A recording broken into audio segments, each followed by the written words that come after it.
BKFC Women's Strawweight title. The champion Britain Hart versus Jenny Savage. You can see here, Sean, Britain Hart 7 inches taller. I don't think that's that big of an advantage. I feel like the main thing is the reach. She has a 3-inch reach advantage against Jenny Savage. You're going to want to make Savage pay every time she tries to stick close to land those punches. Ladies and gentlemen, we are now set for the co-main event. A rematch, 2 years in the making, scheduled for 5 2-minute rounds for the undisputed BKFC Women's World Strawweight Championship. Presented to you by Nerd Focus Energy Drink. Fight like a nerd. Introducing to you first, fighting out of the red corner. Tonight she wears black and gold. She stands 5 feet 2 inches tall.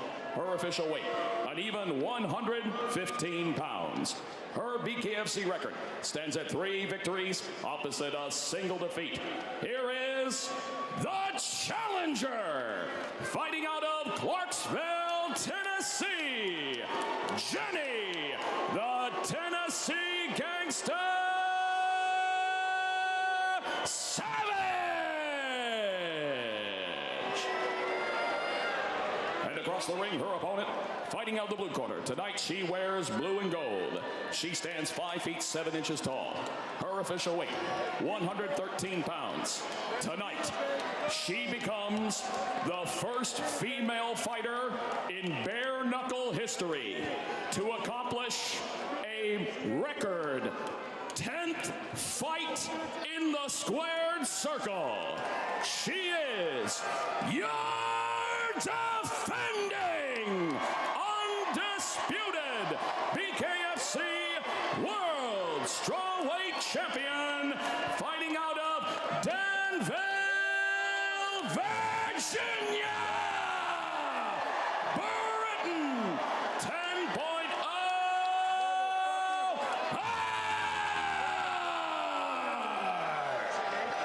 And our referee in charge of the action, Chris Young. Jenny Savage said, I expect a very fast start from Britain Hart. I have to withstand that and then settle into my rhythm. Savage also said, I feel it's unlikely I can land the clean KO, but I think it's very likely that through volume I can land the TKO versus Britain Hart. Both fighters up to scratch. Round number 1. Blue trunks for the champion Britain Hart, black trunks for Jenny Savage. With all the animosity, a relatively muted start off from scratch for both fighters. And Sean, this could be a very technical fight. And with all the animosity, these are two really technical, really accomplished, talented fighters. The fighters sharpshooting the jab, trying to set range. 30 seconds already gone in round number 1. You hear the disquiet from this Virginia crowd. See if that impacts Britain Hart in her home state. It just looks like Jenny Savage right there just waiting for a opponent to step in so she can throw that straight left. There's the right in to step in. Savage right back out. Slow stalking pressure from Britain Hart. Squared stance from Savage. Right hand on the entry. Heated jab from Hart. Left hand, Savage to the outside. 50 seconds remaining round 1. Hart doing a great job of controlling where the fight happened.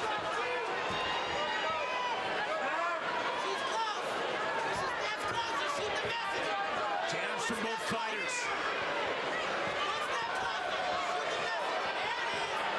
Another fighter breaking eye contact. Right hand.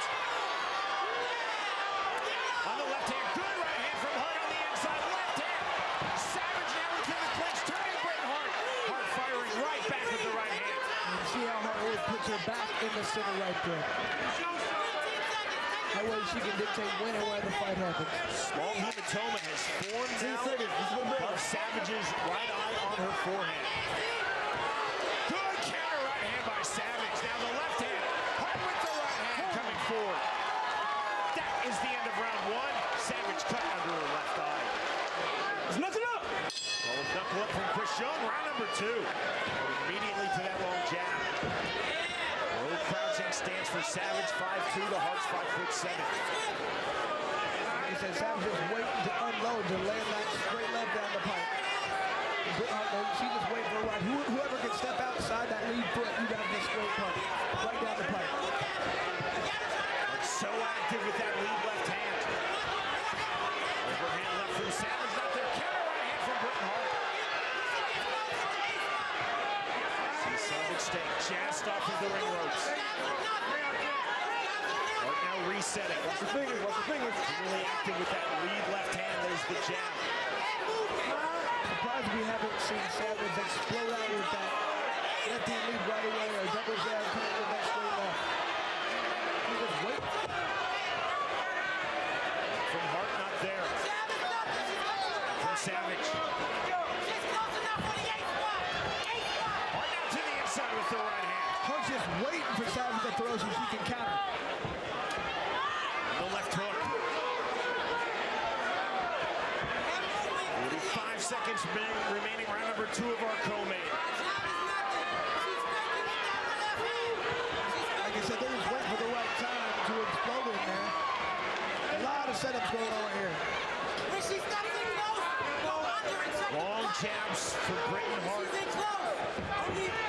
Savage staying patient, looking out the right jab from the southpaw stance. The problem with what Savage is doing right now is you're pretty much giving up these rounds. If you're being pushed in the fence and you're not exploding and throwing punches, you're probably losing the fight. This will be 2 rounds. Probably give it away. We don't know what the judges are saying right now, but Big right hand, the flurry on the inside, the left hand, counter left hand from Jenny Savage just before the bell. That ends round number 2. she's not coming forward at all. She's just trying to survive, even to put on the pressure. Round number 3. Long straight punches from range from Hart. They're not landing, but they're keeping Savage back. And once again, Savage just keep going against the ropes right there. She can't do that if she wants to try and win this fight. She already said she didn't feel like she could knock Hart out. So she's going to have to overwhelm her with volume. She's not doing that right now. And that was a very candid admission from Jenny Savage in our fighter meeting, saying, I don't think I can knock out Hart. She's very durable, but I feel I can cut her up, I can stop her with punches. But all of that is based on volume. Yeah, and that's just not being seen right now. She's being very defensive, just waiting for the right time. That right time hasn't happened yet for her. A jab from Savage. Some disquiet in this Virginia crowd. They're waiting for the explosion that hasn't happened yet. Pick it up, ladies. Come on now. Call for action from referee Chris Young. Big right hand. And that drops Jenny Savage. 4. Here comes the mandatory 8 count now from Chris Young. Savage down, right back up, wanted to keep fighting. But a knockdown rule by Chris Young. Let's see if Hart tries to step on the gas right now. 35 seconds remaining, round number 3. Maybe that would be enough right there to make Jenny Savage try and get more aggressive. But man, that blood is really leaking out of her nose right now. Savage trying to explode forward with punches, hard out of range. Now, that's going to make Savage breathe out her mouth right now, keeping her mouth open. You got to be careful. You get your jaw broken like that. Savage cut under her left eye in round number 1, bleeding out of both nostrils here in round number 3, and dropped here by Britain Hart in round 3. Just heard the 10-second clap. Final seconds, round number 3. Savage trying to explode into the pocket again. We move to round 4. You see, and that was enough. It looked like Jenny Savage did start to come forward a little bit more right there. Maybe a sense of urgency. All right. These two fighters have not broken eye contact once, not even when Savage was dropped. And Savage, you have to think she feels like she's down her scorecards right now. She's going to have to do something dramatic. But there's a sense of urgency you can look for. Savage staying low with the shoulder rolls. But staying on the outside and not throwing, not landing.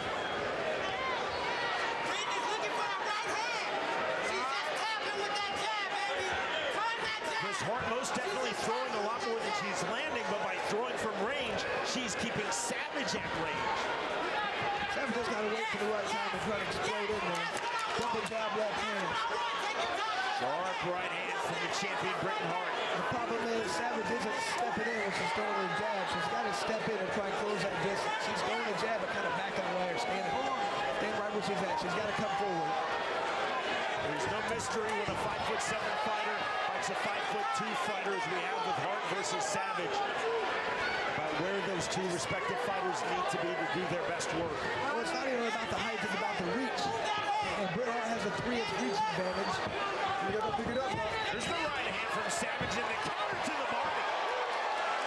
Hart on the floor, he took herself off balance, now resets. Right back to the jab, 35 seconds remaining, round 4. Hart has been relentless in pumping that rangefinder jab. Well, even if you're not landing that punch, you're keeping your opponent close. Really throwing off Savage right there. Chris, this is a rare fight where punches that aren't landing are winning the fight, and that's the case for Britain Hart. It's determining when and where the fight happens. It's very hard to win a fight if you're not throwing a lot of punches on your back. Britain Hart keeping this fight for the vast majority through 4 rounds, exactly where she wants to be at distance. We move to the 5th and final round. Fight clean. Let's knuckle up.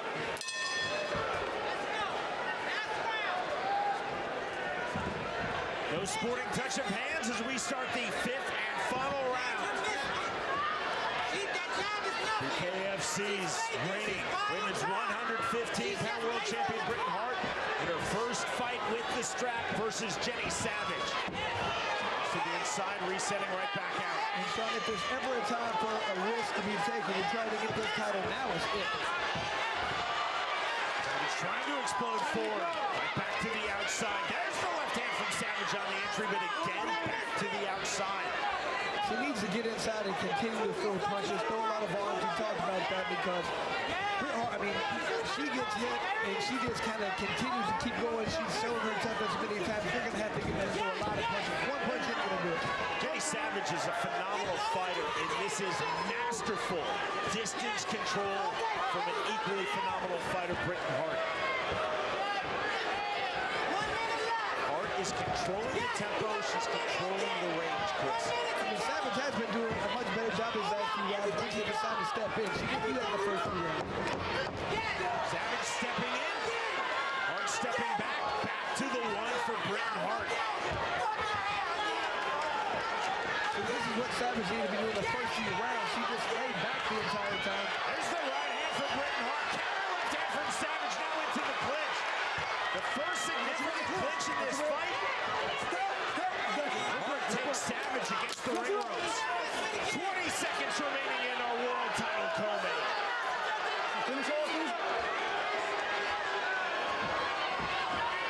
Savage still looking for the entry. Overhand left, sharpshooter right from Hart. Final seconds. Both fighters with the jab. There's the straight 2 from Hart. That is the end of the fight. Ladies and gentlemen, after completing the scheduled 5 championship rounds, here are the score totals from our judges at ringside.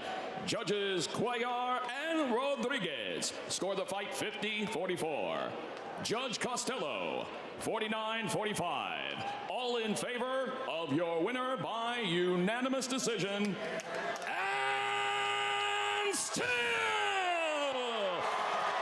undisputed BKFC World Strawweight Champion, Britain 10.0 Hart.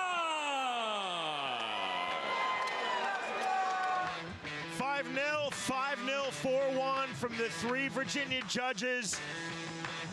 The added point to Britain Hart, the 10-8 round in round number 3 for what proved to be the lone knockdown in this fight. The winner, by way of unanimous decision, Britain Hart defeats Jenny Savage.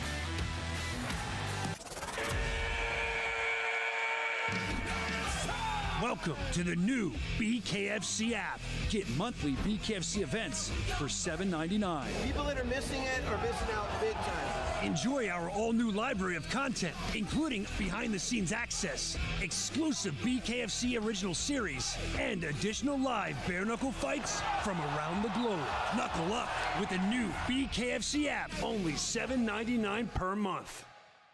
The world's most exciting combat sport, Bare Knuckle Fighting Championship, presents BKFC 51, Friday, September 29th. In the main event, BKFC OG Britain Hart defends her world title against the undefeated UK standout Melanie Shah. In the co-main event, Dustin the Disciple Pague tries to stay on the winning track, but fan favorite Joe Hitman Elmore has other plans. Watch history unfold live on the BKFC app. Download it at bkfc.com. Sydney Smith versus Melanie Shah. Our tale of the tape is presented by Crescent Tools. And Sean, the only thing significant here, in my view, is the fact that Melanie was a few pounds overweight. A lot of times that could be the fight over, that could be not the right diet, I'm not real sure, but a lot of times that shows that one person had to struggle more to make weight, one person didn't, so let's see if that makes a difference here in the cardio. We are set for the next fight of the night, scheduled for 5 2-minute rounds in the women's strawweight division. Presented to you by Lions Not Sheep Apparel. Introducing to you first, fighting out of the red corner. Tonight she wears black and camouflage. She stands 5 feet 7 inches tall. Her official weight, 118.6 pounds. She holds an undefeated BKFC record at 1-0. Fighting out of Birmingham, England, here is Melanie Shah.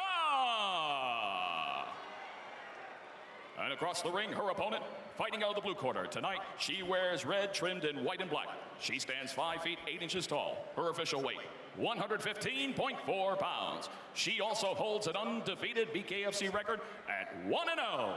Fighting out of Waynesboro, Virginia, here is Sydney Sundance Smith.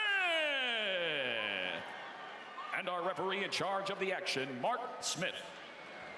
Melanie Shaw's husband, who is also her trainer, Habs Shaw, in her corner. They devised a strategy that's all about pressure. Both Habs Shaw and Melanie Shaw said, I believe Sydney Smith will really struggle with constant pressure. Knuckle up! Knuckle up from referee Mark Smith. Round number 1, and to the surprise of no one, a fast start and a right hand from Sydney Smith drops Melanie Shaw. You got to be careful with that pressure, because before she wasn't worth it on her opponent's power. I think she will be now. There's the mandatory given to Shaw by Mark Smith. Right back to it. To the inside comes Melanie Shaw. Half-time pump snatch by Smith. Big right hand. To the body goes Melanie Shaw. You thought this would be a wide-open fight, Chris. It is so far. To the inside. Half-time pump snatch by Smith. Stop! Right! Call it break from referee Mark Smith. It's a wild clinch right there. Smith is talking to Shaw about grabbing the top of Smith. There's the hard warning. There's the hard left hand from Smith. Right back to the inside comes Melanie Shaw. To the body goes Shaw. To the body and the head with the left hand goes Smith. You saw the fight from Newcastle, England. Melanie Shaw versus Matilda Wilson this past November in BKFC. It looked a lot like this in terms of space. All on the inside. That's where Shaw's doing a great job of making her opponent fight her game plan right now. Those in that distance. Call of break from referee Mark Smith, and now a call of time from Mark Smith. Here's a 1-point deduction, and that's excessive holding. You see Smith, first warning for Shaw was holding the top of Smith.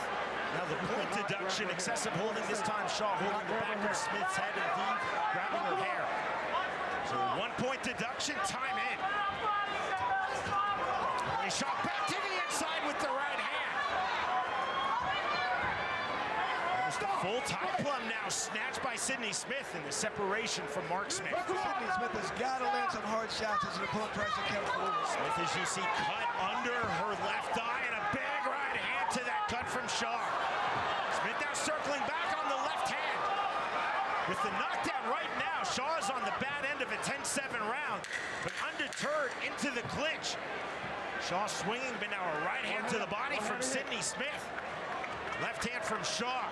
Shah cut under her left eye. That is the end of round one. You can just tell right now, Shah's game plan is to wear her opponent out. It looks working right now. Sydney Smith looks very tired after only one round.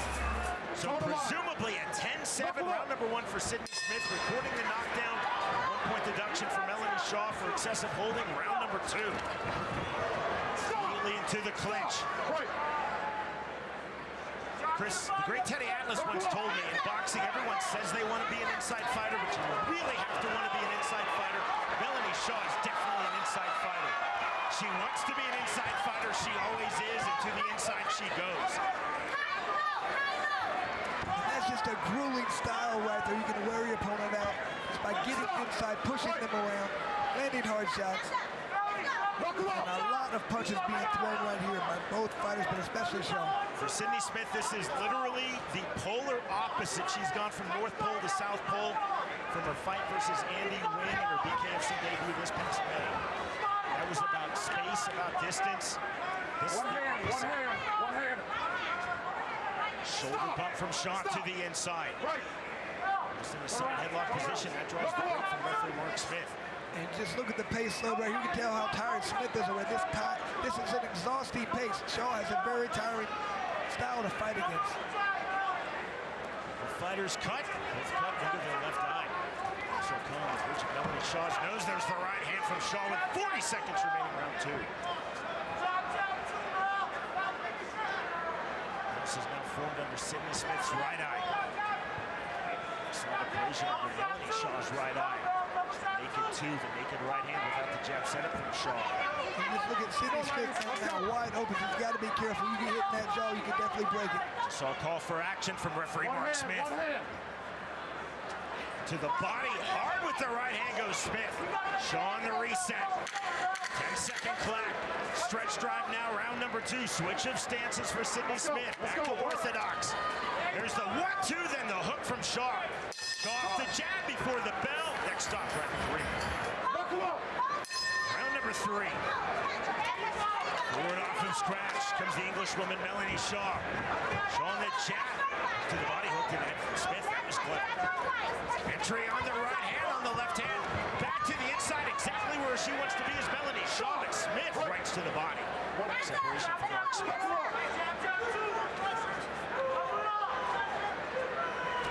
Entry on the right hand from Shah after the diversionary jab. Now Shah to the body.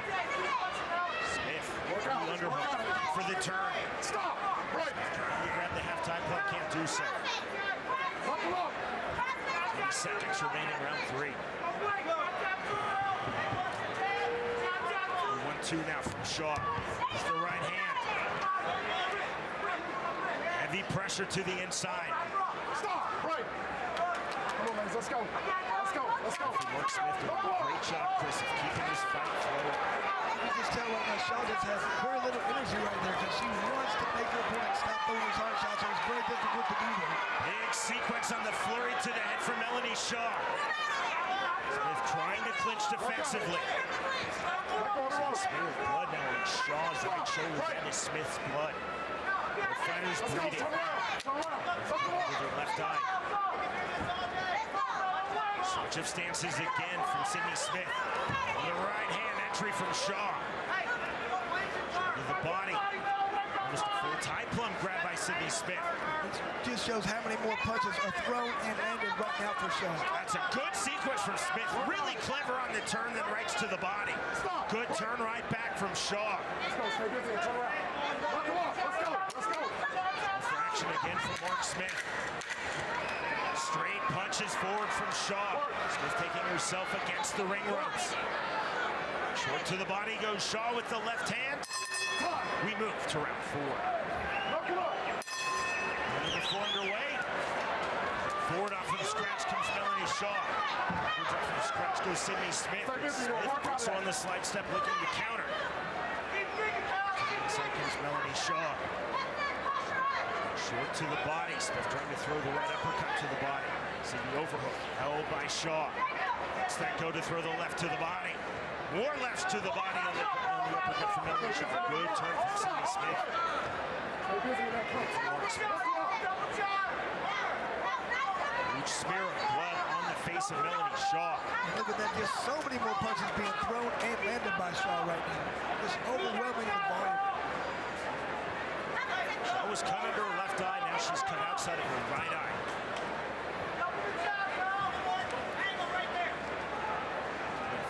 Freely from that right eye cut to the pocket. Now comes Sydney Smith. To the body, right to the head on the hook from Shah. In the center circle, Shah misses the 1-2. Smith again, switch of stances.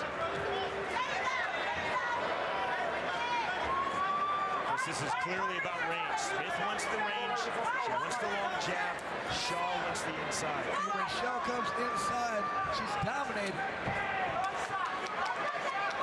Man, she's paying the price for getting inside. Look at her face, it's an answer right now. One hand quick. Work it there. A different era, this would be called a phone booth, or if you're in the UK, a phone box fight. Since no one under 30 knows what either is, that's a dead reference. We will say this is a complete inside fight.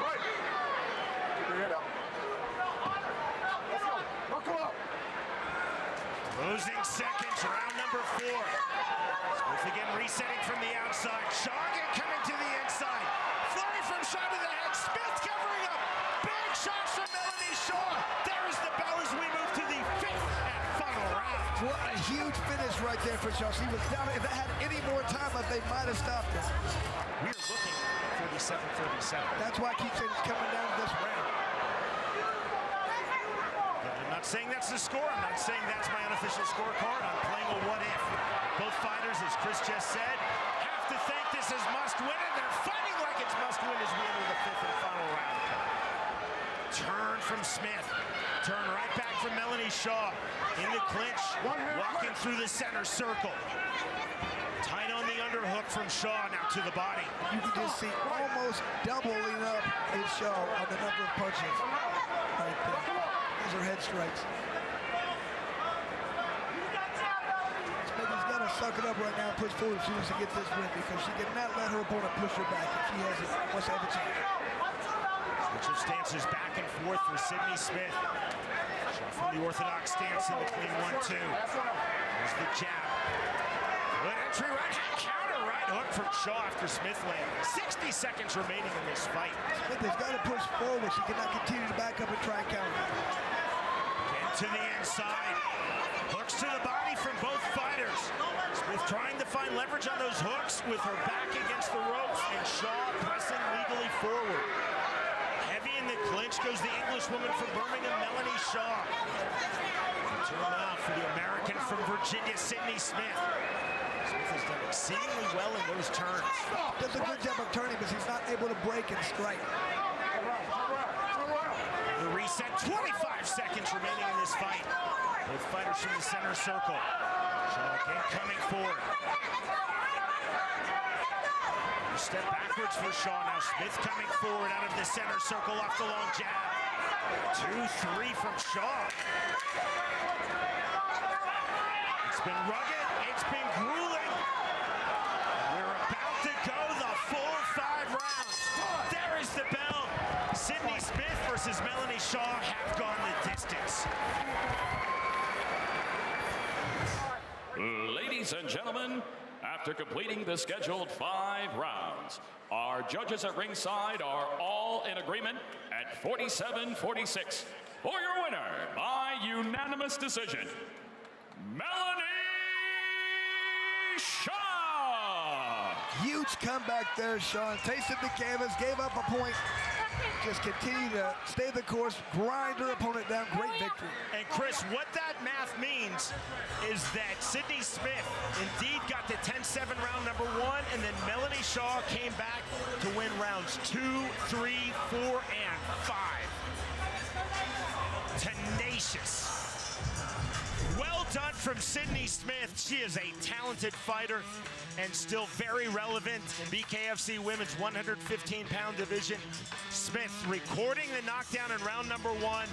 Melanie Shah, though, settling in, and in the eyes of the 3 New Mexico judges ringside, winning rounds 2 through 5 to get the victory. The winner, by way of unanimous decision, Melanie Shah defeats Sydney Smith.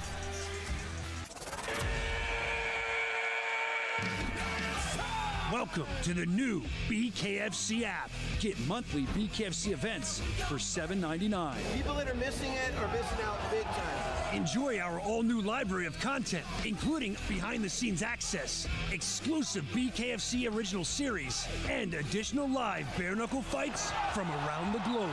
Knuckle up with the new BKFC app, only $7.99 per month. The world's most exciting combat sport, Bare Knuckle Fighting Championship, presents BKFC 51, Friday, September 29th. In the main event, BKFC OG Britain Hart defends her world title against the undefeated UK standout Melanie Shah. In the co-main event, Dustin the Disciple Pague tries to stay on the winning track, but fan favorite Joe Hitman Elmore has other plans. Watch history unfold live on the BKFC app. Download it at bkfc.com. Set now for a bout in the 165-pound division. Joe Elmore versus Tom Shoaf. And there we go. Look at these two warriors right here. Can't wait to see this one. Both very similar in weight. Very similar record. Tom Shoaf does have a few more fights, but Joe Elmore had a very, very good first debut for us. Can't wait to see this one. Both guys look like they're ready to go. To me, this is one of the fights I've been more excited about than any. We are set for the next fight of the night, scheduled for 5 2-minute rounds in the bare knuckle 165-pound division. Presented to you by 72-Hour Print, your one-stop print shop. Introducing to you first, fighting out of the red corner. Tonight he wears black and red. His official weight, 164.7 pounds. His bare knuckle record stands at 1 victory opposite 2 defeats. Fighting out of Etna, Indiana, here is Tom Shoaf.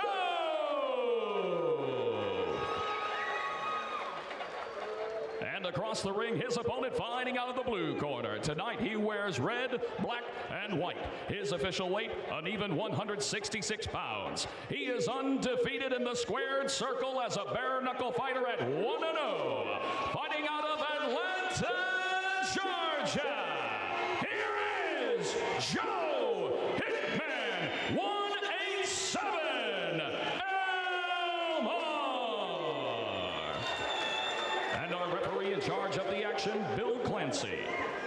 Stay in your corners. Stay in your corners. I'll call you out.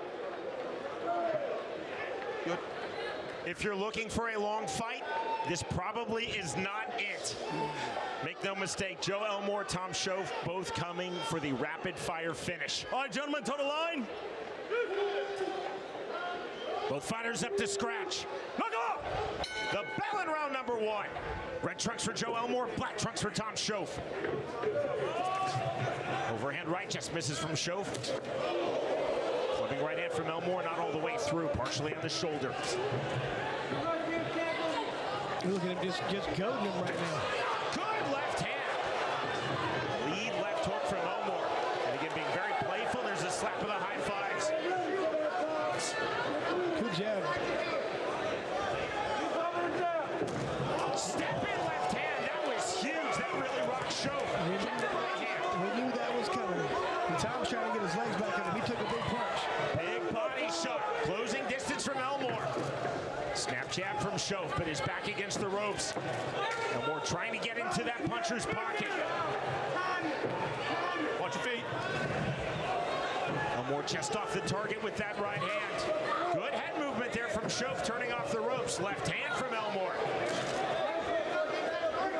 Hands very low for Tom Shoaf. It looks like he's already got cut, does Joe? Lead overhand. There goes Tom Shoaf. Straight right hand. Definitely looked like a glancing blow. Doesn't look too hurt. He's mad at himself. Over here. You good to go, Tom?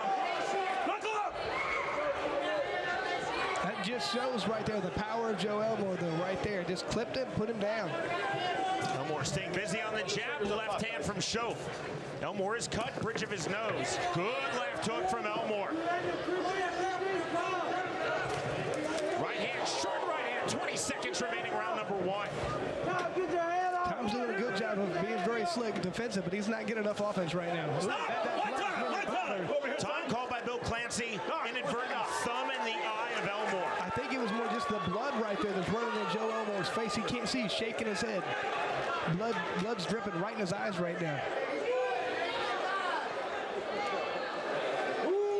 The doctor coming onto the apron. It's Dr. Don Muzi, Chief Ringside Physician here in the state of Florida. He is also the president of the Association of Ringside Physicians. Over here. Over there, Tom. Time in, knuckle up. Time in, round number 1 continues. Lead left hook from Elmore. Shove down here in round number 1, but settling in. We're heading to round 2. Knuckle up. Call of knuckle up from referee Bill Clancy. Good start off the scratch line from Tom Shoaf with that jab. Overhand right, clipping left check left hook from Shoaf. Good left hand from Tom Shoaf. Once again, this is all about that distance. If he can solve that riddle, he's going to have some success right here. Clubbing left hand from Elmore. Joe Elmore just throws so hard every time he's looking to knock you out. High tight striking guard for Elmore. Shoaf definitely turning up the punching volume here in round number 2. Pulling Elmore back to the center of the ring. Again, Elmore told us he wants it outside. Landed the left hand and he eated the left hand. 4, down number 2 of this bout. 7, 8. You good, Tom? You can just see the frustration level every time he's getting knocked down. He knows what's going wrong. Simultaneous left hand Shoaf landed, but Elmore landed more effectively to drop Shoaf. Right hand misses. 55 seconds remaining round number 2. Shoaf continuing to work off of that jab. You see, it's a really effective striking defense, though, from Elmore, that high, tight guard. He is leaving the body open, though, and Shoaf looked to throw a big right hand to the body. Blood all over the face of Elmore. Cut outside of his right brow and on the bridge of his nose. Both cuts opening up in round number 1. Right hand from Shoaf. Right to the body. That was clever. Time called by Bill Clancy. Time called again for this cut. Once again, Tom Shoaf is probably doing a good job of landing a lot of punches. They're doing the damage. They're cutting Joe Elmore open. Joe's just landing harder punches and getting a knockdown with these, but that's a nasty cut he's got over the eye. You see the cut also. You see that big mouse, the pocketing of blood under Elmore's right eye. Go to the head. Go to the body, then go to the head. He's tired. That is a nasty cut over Joe Elmore's right eye. Round number 2 continues. Good left to the body. Clever from Elmore. Shoaf again pulling this fight back to the center of the ring. Final seconds now, round number 2. Bell's coming, stopping the bell. Under 5. Shoaf has been down twice in this fight. Down around 1, down to 2. Ends with a flurry. Next stop, round 3. Take a punch to give a punch, but you can't do that in this sport. I think he's learning that right now. Round number 3. Shoaf aggressively on the line, backing off Elmore.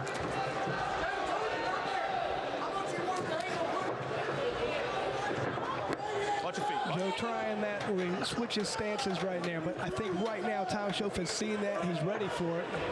A literal leap by Joe Elmore. Shoaf being very patient. Overhand lead left from Elmore. Nothing there. Something there on that left jab from Shoaf. I'd like to see more feints being thrown by Tom Shoaf. I think every time he does that, that's going to throw Joe Elmore off. That was a good right hand and a left to the body from Shoaf. Counter from Elmore. Elmore so dangerous on the counters. Everything is hard. Everything is kind of wild. 3-punch combination. Elmore circling out. Shoaf cutting off the ring very effectively here in round 3. 65 seconds remaining in this 3rd round.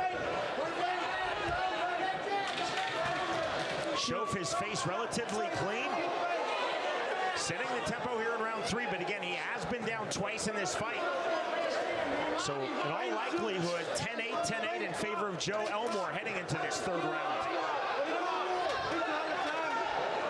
Nothing decided yet. Good left to the body from Shoaf. Man, it seems like Shoaf's landed about every punch he's landed. Every punch he's throwing right now is pretty precise, pretty pinpoint where he wants it to be.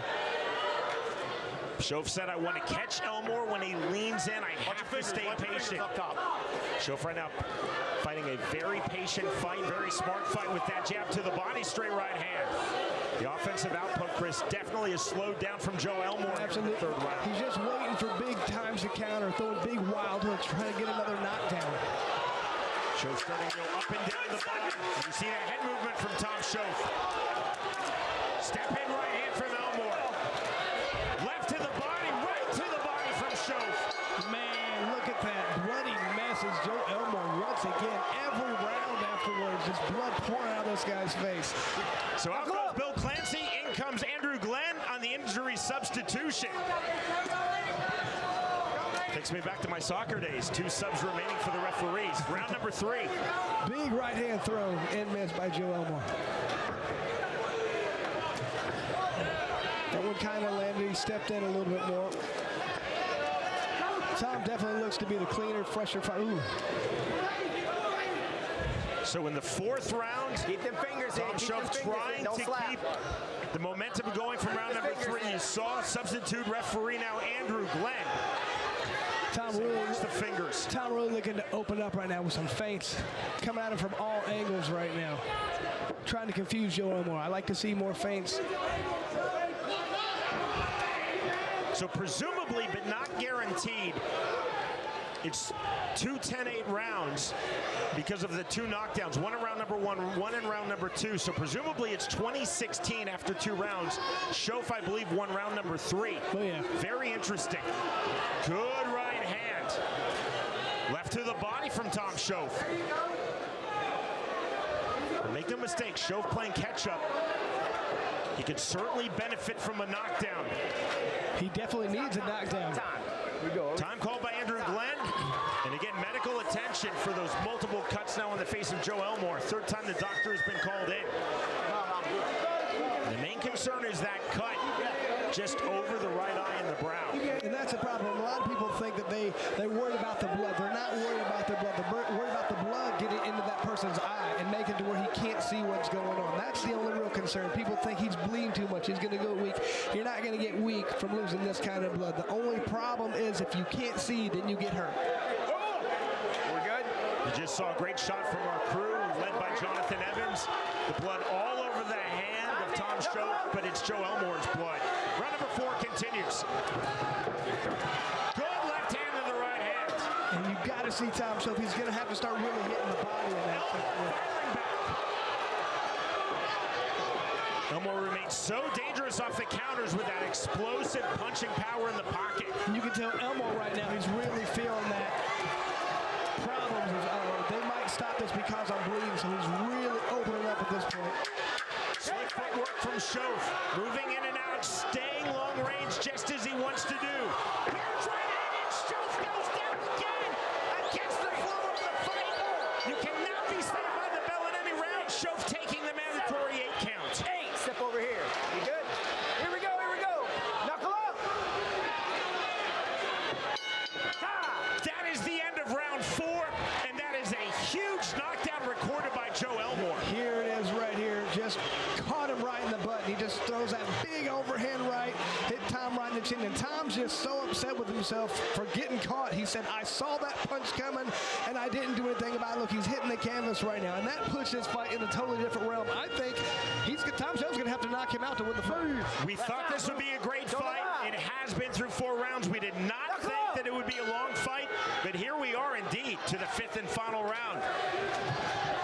Tom Shoaf has been down 3 times in this fight, once each in rounds 1, 2, and 4. In round 4, most definitely against the flow of the fight.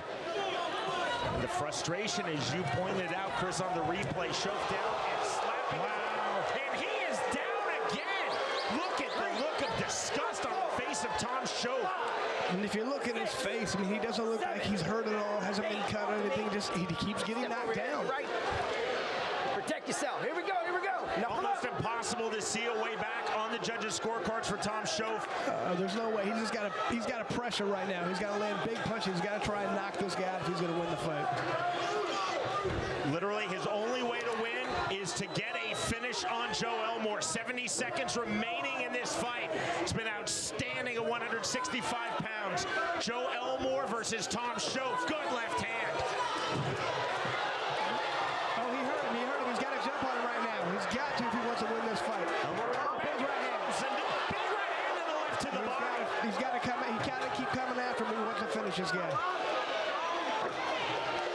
Body. He's got to work that body. Elmore is bloody. Good right hand, that backs off Shof. Shof, you see the swelling under both eyes. Multiple cuts on the face of Joe Elmore, including that nasty one over his right eye. Watch the back of the head. Watch the back of the head. Call of referee Andrew Glenn. Watch the back of the head.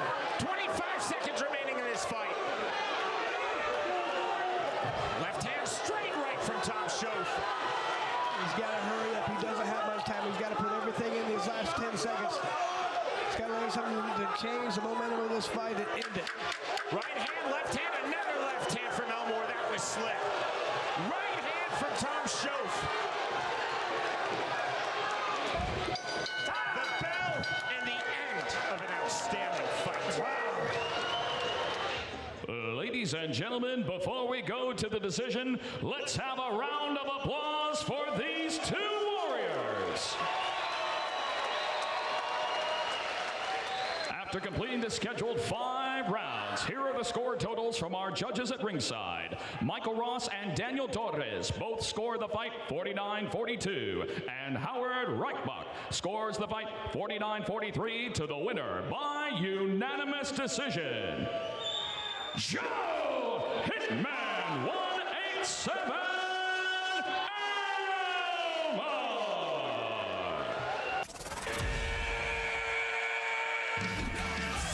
Welcome to the new BKFC app. Get monthly BKFC events for $7.99. People that are missing it are missing out big time. Enjoy our all-new library of content, including behind-the-scenes access, exclusive BKFC original series, and additional live bare-knuckle fights from around the globe. Knuckle up with the new BKFC app, only $7.99 per month. The world's most exciting combat sport, Bare Knuckle Fighting Championship, presents BKFC 51, Friday, September 29th. In the main event, BKFC OG Britain Hart defends her world title against the undefeated UK standout Melanie Shah. In the co-main event, Dustin the Disciple Pague tries to stay on the winning track, but fan favorite Joe Hitman Elmore has other plans. Watch history unfold live on the BKFC app. Download it at bkfc.com. For this bout in the welterweight division, Dustin Pague versus Wade Johnson. And the thing I see here, Sean, is the weight difference right there. Wade was about 8.5 pounds over. That tells me that either he didn't have a good camp, had trouble with the weight cut, or maybe he's just the bigger fighter. So I feel like that's going to be the difference. If he's a bigger, stronger fighter, or if he wasn't able to train properly, one of those dudes is going to make the difference. Ladies and gentlemen, we are set for the next fight of the night, scheduled for 5 2-minute rounds in the welterweight division. Presented to you by Bucked Up Energy Drink.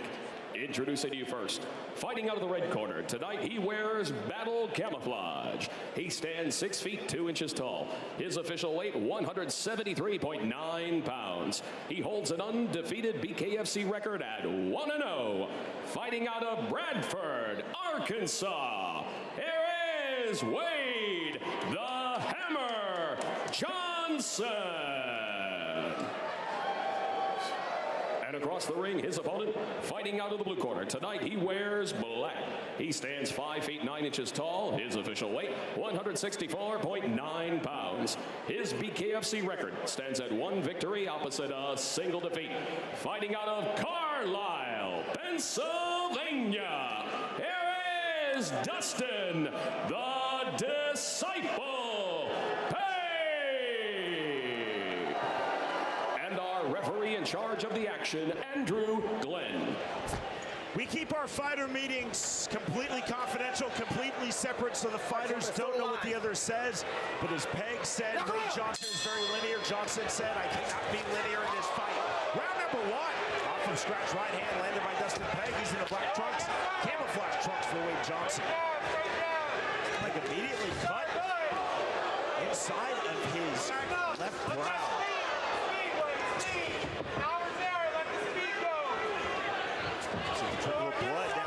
Of Dustin Pague, good left hand, and that drops Dustin Pague. Pague came out with a good right hand right away, but he got cut open and he just took a knockdown right there. Huge turn of events. Off the left hook of Wade Johnson. Right back to it from referee Andrew Glenn, sporting touch of hands. See no rushing from Wade Johnson. Take that to the inside, big right hand.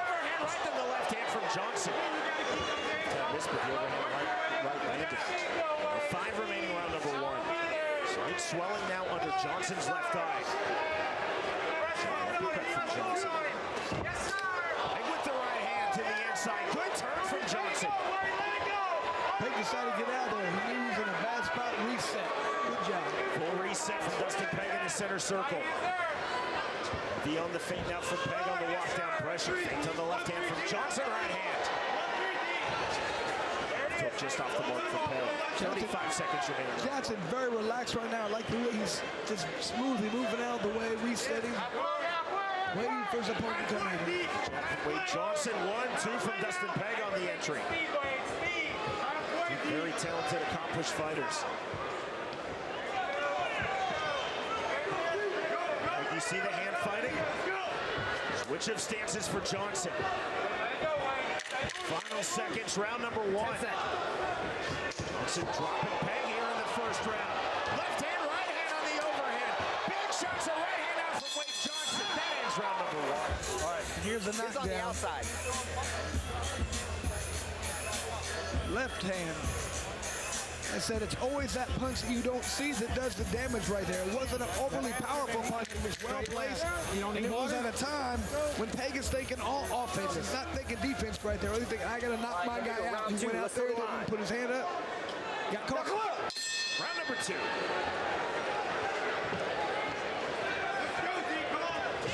Snap jab, Dustin Pague as we start the second round. Johnson doing a good job of changing up his stances. Southpaw back to normal. It makes it hard to figure out exactly what to do for Pague. Johnson, the open striking guard. The southpaw stance. Cover for the ortho stance for Pague. Staying long. Now switching stances again. Johnson, as you see, coming forward now in southpaw. Left hand uppercut. Big right hand. We are in one knockdown apiece. Beautiful counter right there.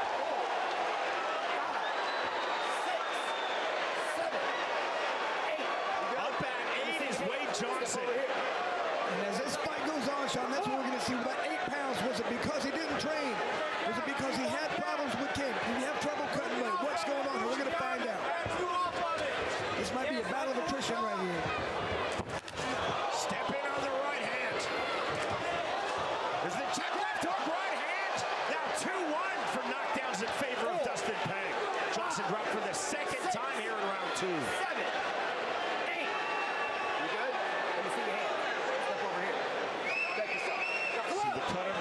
Johnson's left eye. The fighter's back in the center circle. Jab from Dustin Pague. Right hand from Pague. Johnson coming forward with the right hand. Left hand, counter right hand. That is the third knockdown of round 2. Johnson flat on his back. There is the bell. You cannot be saved by the bell in any round. Referee had already waved the fight off. This fight is over. And that is a huge come from behind win for Dustin Pague. Sean, we always talk about, we love it when people get up off the canvas to win. Right there, you knew Dustin Pague as soon as they got hit. That didn't deter him at all. He knew he just had to stay the course, continue to fight, land his shots. That's exactly what happened. Wade Johnson showed a lot of toughness by continuing to get up. But that last knockdown, the referee came over, looked at him, waved it off, because that was a nice hard shot. Outstanding round 1 for Wade Johnson. Cutting Dustin Pague in the opening 10 seconds, dropping Dustin Pague in round 1, and then Dustin Pague responding with 3 knockdowns to the finish in round number 2. And here's the second knockdown. Look at that. That was a good uppercut right there to the body. Just a nice chin shot right there. In the middle of an exchange right there. And here's the last one. This is nice. Ooh, that was a good left hand landed by Pague. Both guys in the middle of these exchanges. Oh, both guys landing hard shots. Clean right hand around the chin. We always say chin down, hands up. Right there when Wade was throwing punches, his chin got up a little bit. He was too offensive. Sometimes you get caught into, I got to hit this guy. I want to knock him out. And when you do that, if you let your defense go for 1 second and you get hit, you don't see it. You're not in position. And those are the ones that knock you down. Our strike stats are presented by Bucked Up Energy Drink. And you can see here, very accurate for Pague, 64%. Wade Johnson accurate too, 48, but it was just that accuracy in those powerful shots that Pague was throwing and landing. Chris, you always say it in combat sports, you have to be the hammer, you have to be the nail. Dustin Pague was the nail in round number 1, and he was the hammer with emphasis in round 2. Sean, the great fighters, you can be a decent fighter, you can be a good fighter, but in order to be a great fighter, you have to be able to get hurt and get up in this sport. And people are proving that. Dustin Pague proved it tonight. Here's Jeff Houston. Ladies and gentlemen, our referee in charge, Andrew Glenn, steps in and calls a stop to the fight at 1 minute 38 seconds into round number 2. For your winner by TKO, Dustin, the Disciple And Sean, that was a quality win for Dustin Pague. Wade Johnson is a very tough, very accomplished fighter, and you could tell it out there. Dustin Pague did a great job out there. Went up a couple levels in my book with that win. Class and victory from Dustin Pague. Class and defeat from the very talented Wade Johnson. And Dustin Pague, that was an ultra-talented, skillful, and devastating performance. Pague pulling himself off of the canvas in round number 1 to knock down Wade Johnson 3 times in round number 2. The 3rd time does not get the count from Andrew Glenn. It gets the stoppage of this fight. The winner by way of 2nd round TKO, Dustin Pague defeats Wade Johnson.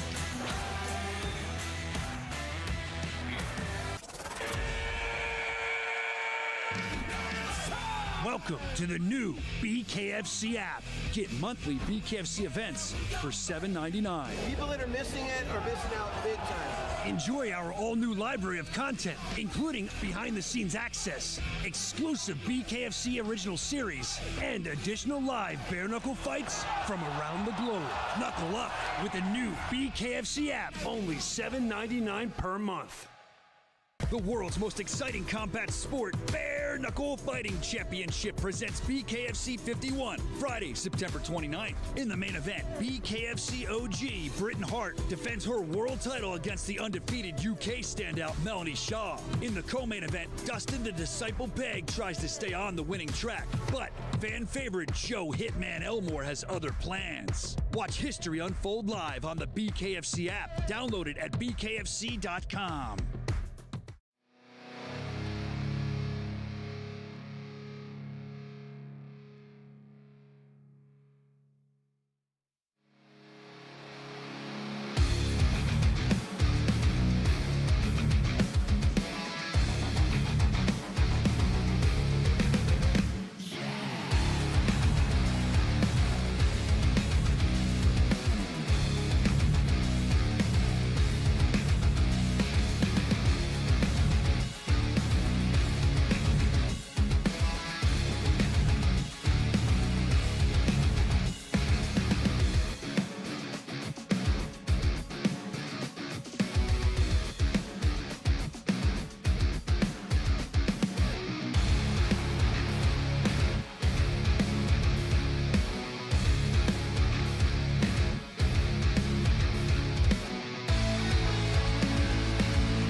Electricity is in the air. We are in Southwest Virginia for the first time. BKFC is right now.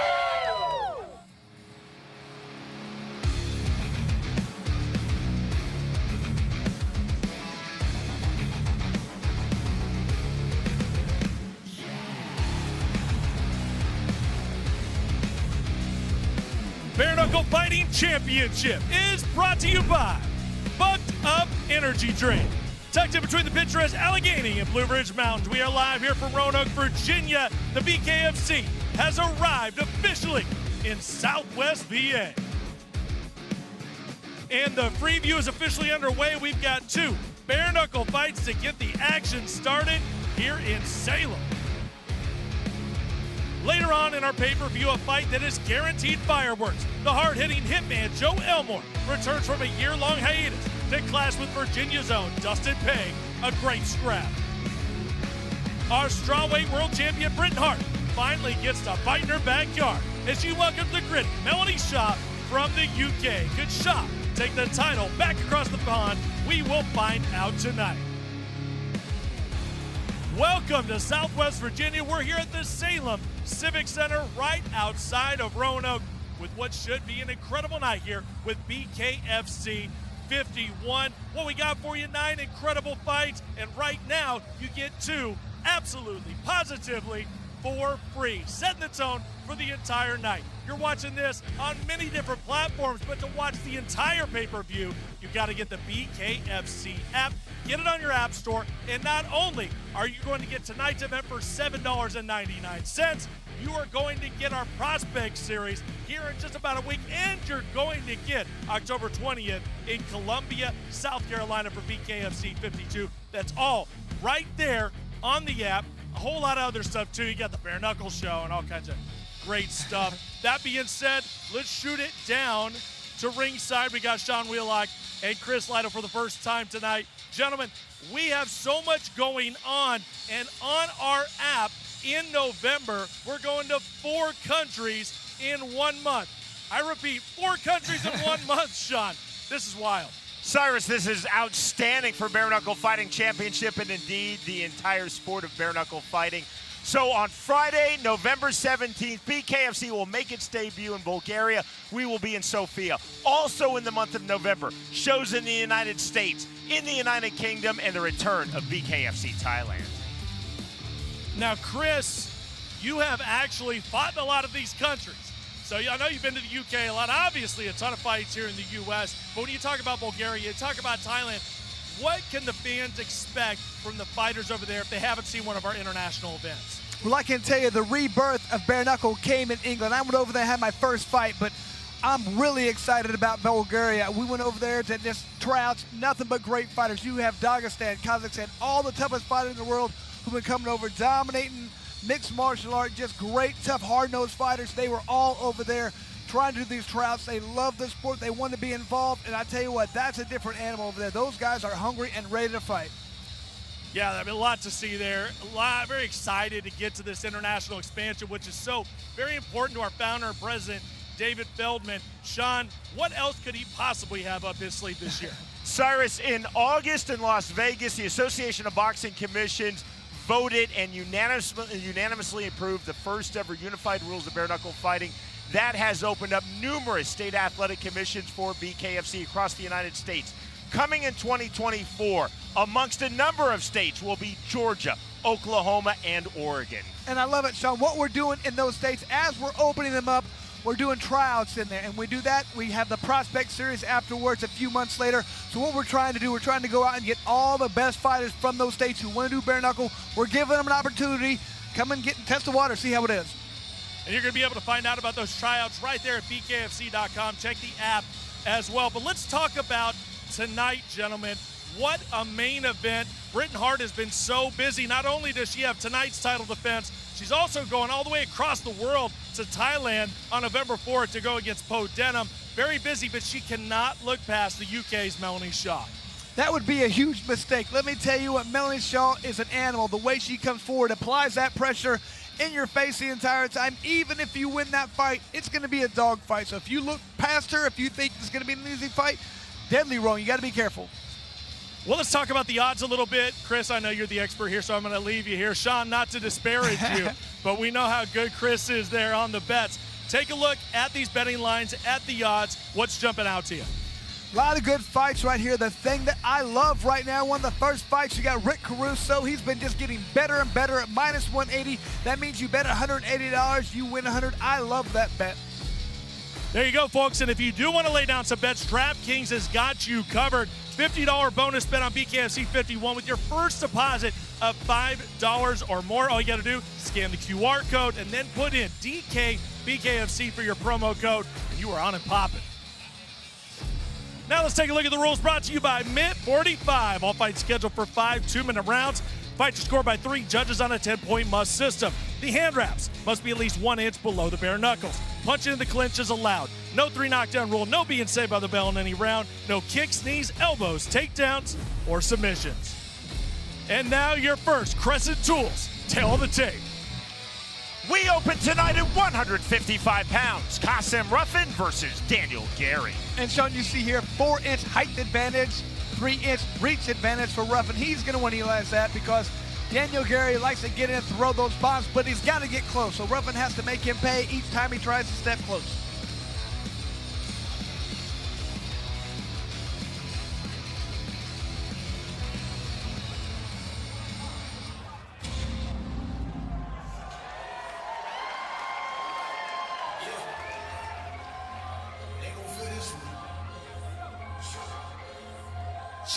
Daniel Gary set for bout number 4 in BKFC.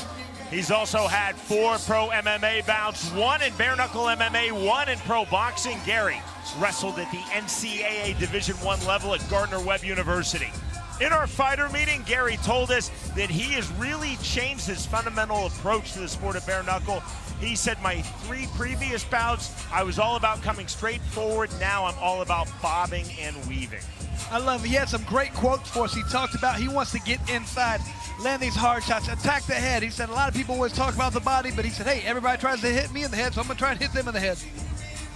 Gary said, I feel that my opponent in this lightweight bout, Qasim Ruffin, is going to try to stay long off of the jab. I'm going to parry that jab. I'm going to be fluid. I'm going to keep moving. I'm not going to be a stationary target. Sean, he had another great quote for me. We talked about what is going to be your key to victory, what do you have to do, and he said, I have to not lose. And I said, man, it never has a smarter thing been said. He's right. He has to not lose. It's a great job. Qasim Ruffin made his bare knuckle fighting championship debut this past March. He defeated Trey Santos by 4th round KO. And just very relaxed, came in with nice straight punches. I was really surprised to see how good this guy looked in his first bare knuckle fight. It takes people sometimes, but look, coming forward, not letting his opponent find his range. He fought the entire time exactly when and where he wanted to fight. He talked about that in his fighter meeting. He said he has to dictate the pace and the distance. That's exactly what he did. He was better than I would have thought, but just a great job of dictating all that. Most people cannot do that for the first 2 or 3 fights.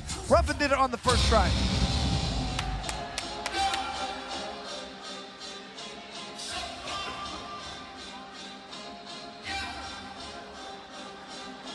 Qasim Ruffin enters 1-0 in BKFC. He's a veteran of 4 professional mixed martial arts bouts. Ruffin told us very candidly, I'm a lot more relaxed entering this, my second bout of bare knuckle fighting championship. Ruffin said, I definitely felt the pressure coming into bout number 1 last March, that 4th round KO victory versus Trey Santos. Ruffin said, looking back, I saw that I was tentative. He said, in this fight versus Daniel Gary, I'm going to, quote, let my hands go. Absolutely wants more volume, but he wants to stay just outside of his opponent's range where he can land, but his opponent cannot. Funny thing to me, he said he wants to get more use of this sport. He wants to get some ring time out there. He's going to look for the knockout, but he's going to do it in a smart way after he gets some ring time. A standard question we ask every fighter in our fighter meetings, what do you think the strategy is of your opponent? Ruffin said, I don't think Daniel Gary has a strategy. I think he's just going to keep coming forward and throw huge punches to knock me out. I have to be fluid, and I have to keep landing my jab. Wants to stay long, stay on the outside, pick his shots, wait for the right time, and then throw with power. To get us started, from here in the Commonwealth of Virginia, we send it to the always outstanding Jeff Houston. Ladies and gentlemen, good evening and welcome to the Salem Civic Center here in beautiful Salem, Virginia. And we welcome you to BKFC 51. BKFC for review begins tonight with 5 2-minute rounds in the lightweight division, presented to you by Bucked Up Energy Drink. Introducing to you first, fighting out of the red corner. Tonight he wears black. He stands 5 feet 4 inches tall. His official weight, an even 153 pounds. Tonight, he steps into the squared circle, ready for bare knuckle fight number 4. Fighting out of Walhalla, South Carolina, here is Daniel, the Black Mamba, Gary. And across the ring, his opponent, fighting out of the blue corner. Tonight, he wears black and white. He stands 5 feet 9 inches tall. His official weight, 155.8 pounds. He is undefeated in the squared circle at 1-0. Fighting out of Portsmouth, Virginia, here is Qasim Caution Ruffin. And our referee in charge of the action, Big Dan Mergliata. Qasim Ruffin told us, I cannot allow Daniel Gary to pull me into a brawl. He's going to come forward. I have to land straight punches as he explodes inside. Round number 1. Black and white trunks for Qasim Ruffin. Solid black trunks for Daniel Gary. Gary on the back foot, on the outside, trying to step in with the right hand. Ruffin gets high and tight coming forward. Ruffin looks very relaxed right now. The overhand right from Gary. Ruffin off the jab. 2 from Gary off the mark. Loaded up that rear right uppercut, did not throw it. 1-2 again off the mark from Gary. You see Ruffin right now just waiting for those counter opportunities, waiting for Gary to get in, he can counter. Gary keeps throwing the 1-2 from range, but they are not landing. He's slowly trying to cut this ring. 1:15 remaining, round number 1. There's the 2 that misses from Gary. Gary needs to step in as he's throwing those punches. He can't just throw them from that range. It's not going to land. Come in behind that jab. Overhand right, right back. Close those fingers. Close your fingers. 5'4", Ruffin 5'9", accentuated by the very low, almost wrestler-like stance of Daniel Gary. Gary really ducking that head. He's got to be careful not to get hit with the uppercut. Tall stance coming forward through the center circle. He'll work off the jab, and he does on cue. Again, the jab. Overhand right misses from Gary, now to the inside. And chancery position from Ruffin. Immediate separation from the great Dan Mergliata. And Gary's got to be careful. He's ducking that head to the right. If he gets hit with that uppercut, that's going to be a problem. He's throwing that big overhand right. Stiff jab from Ruffin. Fully lands. That one lands. 20 seconds remaining. Round number 1 of this bout at 155 pounds. Good pressure again. Qasim Ruffin. There's the right hand to the clinch, and down goes Daniel Gary. Get up off the ground. We'll call that a push down there, Sean. The slip indeed by Dan Mergliata. Final seconds of the opening round. There is the bell. Sean, you just get the impression watching that round. It's just a matter of time until Ruffin can time that uppercut, time that straight right. The way that Gary's moving his head is in great danger the way he's doing it. Keep that jab out there. He reached it. I told you he was going to duck. I told you he was going to duck and swing like a wing in a prayer. Keep that jab out there. When he start ducking, pivot around him and go to his body. Don't stand in front of him. Feint before you fire. When he throw that wild hook he's throwing, step around him and go to his body. He's scared of your jab. I'm having fun. I know you have.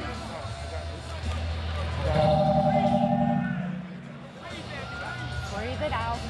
You got this. You're doing good. You're doing good blocking. Just keep those punches first. Sean, I love the advice from the Ruffin corner right there. They're saying that once he throws those wild punches, step outside and the body's going to be wide open. Exactly right. You got to go there, dig the body. That'll lead to a knockdown. Both fighters up to scratch. You ready? Ready. Round 2. Let's fight. Dan Mergliata starts round number 2. Back step immediately off of scratch for Gary. His High and tight. Getting a tall stance for Qasim Ruffin. Gary staying fluid on the outside. There's that one, not even a two. It's the overhand right. Second overhand right off the mark from Gary. Rizzi is definitely loading up on that overhand right. And he's definitely telegraphing. The problem is Ruffin's going straight back. It makes it hard to counter that. He needs to step out to the left and then hit that left hand of the body. That's Dan Mergliata telling Daniel Gary, you cannot extend with your fingers towards the face and eyes of your opponent, Qasim Ruffin. Putting your fingers out, they have to be straight up or straight down, not extended forward. Overhand right, this is again from Gary. But the way Gary's throwing these punches, it's making it tough for Ruffin to counter. If he steps in dangerously, he's going to get knocked out himself. As Qasim Ruffin said, I don't think Daniel Gary has a game plan. Ruffin did say he respects the power of Gary, but there's the power of Ruffin. Check left hook, and that's the first knockdown of this fight. Didn't look like it hurt Gary too much. He's ready to get back up, I hope. There we go. Put your hands up. Step this way. Ready? Gary just looking to land one of those overhand rights. Right back to it. 45 seconds remaining, round number 2. There's the right hand from Ruffin. 2, the right hand. Gary complained about that. Ooh. Overhand right again, hard to the body, and that's the second knockdown. We talked about if you land to the body, you're going to do damage here. 6. The way that Gary's throwing those punches, his body is open. Right. Let's go, Knuckle up. See, Gary needs to step in more, double that jab up, and then throw that right hand. He can't just throw the naked right hand. Stiff jab again from Ruffin. Heard the 10-second clack. Final seconds, round number 2. That was a whizzer throw. Nicely done against the former Division I college wrestler by Qasim Ruffin. Obviously a slip, and that ends the second round. You can just see the frustration right now for Ruffin because Gary's coming in with an awkward style. He's not trying to sit there and train and fight. You're doing excellent. You're doing excellent. Keep your hands up. He's throwing them wild haymakers. Pull on that chick and hit it down the pipe. And step around him, because he's doing, don't punch his head. Pull on it, hit him down the pipe, and keep that jab in his face and make him run into something like you're doing. Don't get over, you're good. You're doing very good. He need water, Coach. And here you can see overhand punch right there. Just with a little left hook that was landed by Ruffin. Waited for the right time, threw a couple punches. Another little left hand right there. It's the way that Gary's ducking his head down. It takes a while to figure out that timing, that distance, but what you do, you land some punches. It's going to do damage, Sean. I told you. All right. I said if I'm Gary, you have to step in more with that jab. Double that jab up and throw the right hand. If you land a punch, you might do some damage. Presumably a 10-7, round number 2 for Qasim Ruffin versus Daniel Gary. Ruffin twice dropping Gary on that check left hook. Also with the body shot. Number 3 underway. Gary to the jab. Gary continues to throw that overhand right. Big. He's just not landing from range. Does it again on cue. Body shot, knockdown number 3. Uppercut to the body with the right hand. And Ruffin getting disappointed right now because every time he gets into a good position, land a combination, the first one knocks Gary down. You can just see right now Ruffin landed a lot more at a higher percentage right here. Gary really kind of just throwing that right hand. That's his only real defense. Off the jab. Knockdown number 4. 3, 4, 5, 6. Mandatory 8 from Dan Mergliata. 8. Put your hands up. Mergliata asking Gary if he wants to continue. There's the affirmative. Right back to it. And just the way it looked there, one more knockdown might be, you can tell Mergliata really looking at this fight now. Not rushing into the pocket, staying very methodical and calm. Now exploding in. Gary goes down again, and that's rolled a slip. Ready? Put your hands up. Knuckle up. 4 knockdowns, 3 slips. 7 times in total, Gary has been on the canvas. 40 seconds remaining, round number 3. Might be getting tired of just standing up there, Sean. On the 1-2. That's a clean knockdown in the 3rd of this 3rd round. And I told you, Dan Mergliata, you could tell by the looks of the last knockdown, he'd had about enough. He didn't feel like there was a path to victory for Gary, and that's when it's time to stop it, Sean. 5 knockdowns to the finish line, and Qasim Ruffin now 2-0 in BKFC. Tom, you got that, right? Really like what we're seeing from Ruffin. Much better in that fight, just more poise, more control. You can just see here, a little uppercut did the damage right there. Doesn't take much, so we talk about placement, especially when you don't see the punch. There was a second knockdown right there, just a nice little jab. Last knockdown. Couple little shots in there. Like I said, it's not the shot that you see that hurts you. If you don't see it coming, turns your chin just a little bit, Sean, that's going to put you down. Daniel Gary is always game. Not only do I commentate him, of course, here in BKFC, I've commentated him 3 times in his pro MMA career. But Daniel Gary, as game as he was, could not find that jab, could not find that overhand right. Qasem Ruffin looked very calm. 2 knockdowns of Gary in round number 2, 3 knockdowns of Gary to the finish in round number 3. Full credit to Qasem Ruffin because Gary was throwing big, especially on the overhand right from some angles that really show creativity, something you're not going to see in the gym a lot. Sean, it's just tough to deal with that when a guy's throwing these overhand rights constantly. You know if you get hit with one of those, you're going to be hurt. So you got to be careful. You got to wait for the right time. And then when you see the opening, you got to capitalize, explode on it. Quality win for Qasem Ruffin. We go to Jeff Houston. Ladies and gentlemen, our referee in charge, Big Dan Mergliata, steps in and calls a stop to this fight at 1 minute 26 seconds into round number 3. For your winner by TKO and still undefeated, Qasem "Caution" Ruffin. And Sean, I know he won both those fights, but look much better his second fight, more relaxed, more poised, in total control of this fight. I look forward to seeing this guy fight again. He just keeps getting better.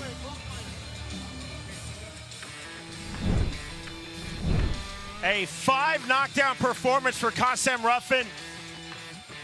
He stayed poised, he stayed in control, clean strikes, hard to the body, and the finish in the 3rd round. Victorious by way of round 3 TKO, Qasem Ruffin defeats Daniel Gary.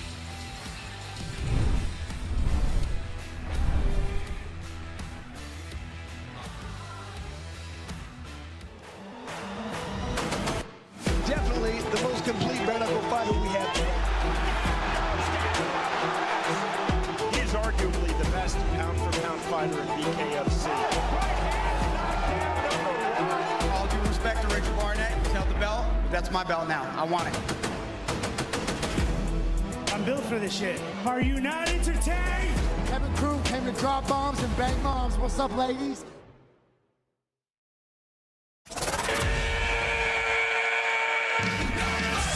Welcome to the new BKFC app.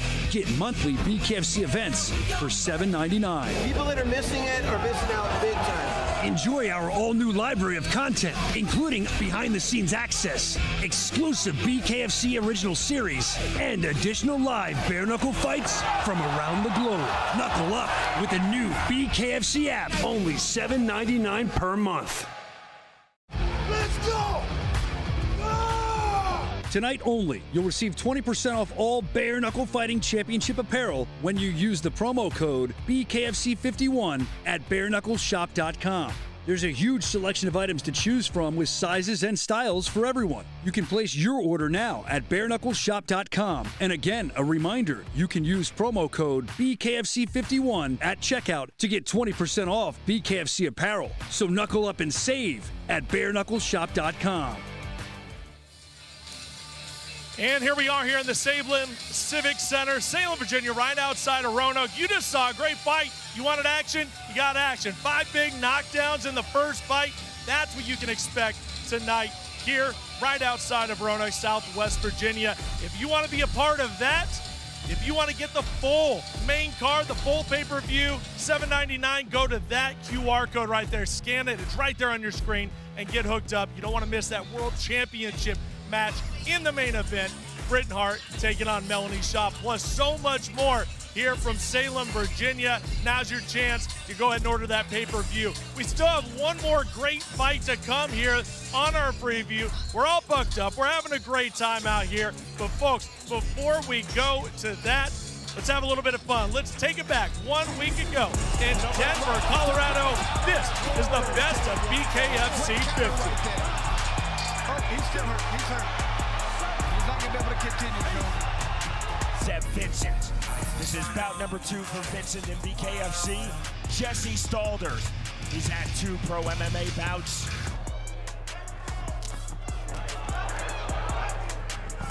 There's the right hand from Stalder. He talked about throwing the 2. There was the naked 2. There's the 2 right back, then the jab from Vincent. Both fighters throwing big early. We're in the middleweight division. Jab again. There's the big right hand from Stalder. Stalder trying to change the momentum. Vincent looks very relaxed out there right now. The right uppercut just misses from Vincent, and on the delay, down goes Jesse Stalder. For your winner by KO, Zeb CWB Vincent. Gabriel Moda set for bout number 3 in Bare Knuckle Fighting Championship. Lamont Stafford, the veteran of 21 pro MMA bouts, including 1 in Bellator. High volume punches. Round number 1. Huge overhand right from Moda. Moda again to the inside, half tie point. More big swings that duck under from 6-foot sticks. Lamont Stafford. That jab could be the factor right there. If he keeps getting hit with that jab, we're going to get cut off. Straight punches, and down goes Gabriel Moda.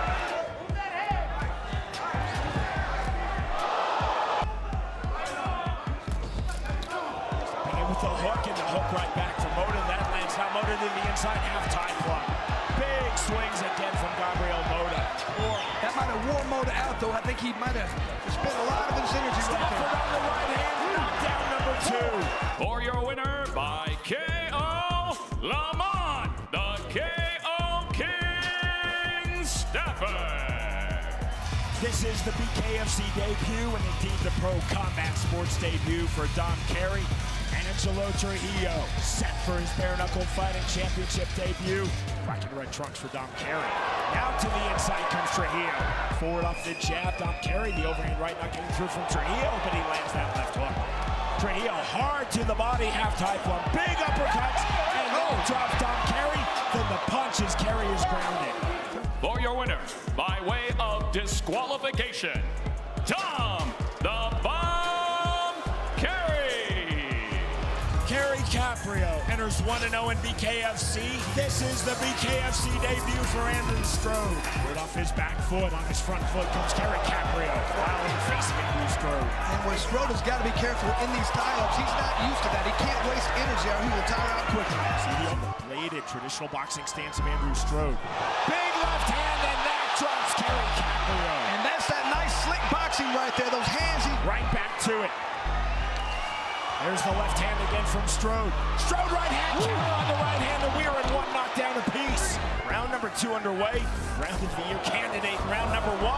And it's that left hook that's doing the damage to Strode. Big right hand, and that drops Carey Caprio for the 2nd time. And that was a right hand that did the damage right there. And you can see Caprio is hurt this time. For your winner by TKO, Andrew Strode. Monica Franco set for her BKFC debut. For Courtney Cameron fighting here in her home state, Colorado. Cutting off the ring. Franco putting her back against the ropes, then throwing the right hand. There's the right hand from Courtney Cameron. Call for action from referee Nick Barons on the overhand right, partially blocked by Cameron. 5th and final round underway. Courtney Cameron ruled a slip by Nick Barons, right back to it. By split decision, fearless Monica Franco. Christian Torres now set for his 7th bout in BKFC. Andrew Yates 1-0 in BKFC. As Torres circled out as he told us he would do. To the inside, big shots on the flurry. Looking to counter with the right hand is Torres. 4 big shots now, right hand to the body from Yates. Right hand thrown by Torres. There's the rear right uppercut to the body from Yates. Not Andrew Yates and Christian Torres going into the 2nd round. 2nd round now underway. Short punches. And this is an exhausting style fight right here where you're inside and you're great right hand right there. Yates, don't lead with your fingers to the face of Torres. Just looking up at the clock all the time is Yates right now, though. Andrew, the Golden Boy.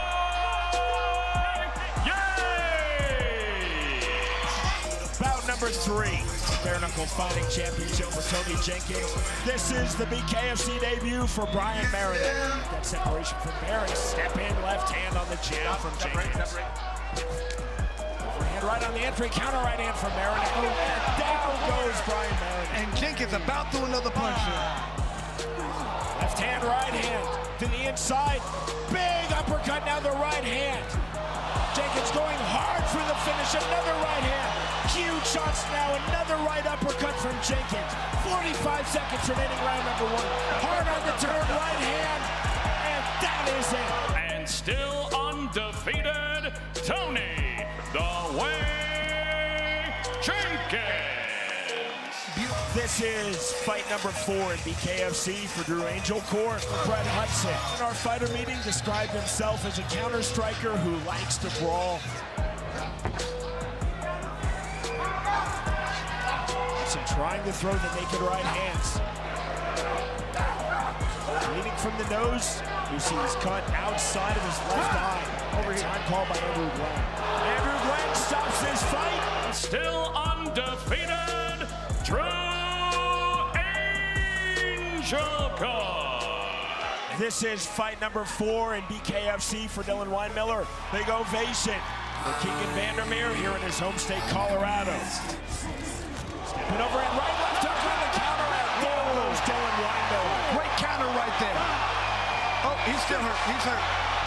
Still undefeated, Keegan, the career killer, Vandermeer. Michael Mano, 1-0 in BKFC. Animated entrance for Marcus Edwards. He enters 1-0 in BKFC. Step in left and the right hand again from Edwards. 1-0 in BKFC. Oh, there's a good step in left hand from Mano. There it is. 2 punches, 3 Double punches. left hook, right hand, another big right hand. Marcus, Bad Intentions, Edwards. Born and raised in France, now based in Miami, Florida. Steve Aurelius, Josh Copeland, set for fight number 3 in BKFC. One jab from Josh Copeland. This is with the right hand. Second right hand. Down goes Steve Aurelius. Step in left hand. Copeland with the step in jab. On cue now, the step in left hand from Josh Copeland. Every time they're still playing. Big left hand, knockdown number 2. For your winner by TKO, Josh Cuddly Bear Copeland.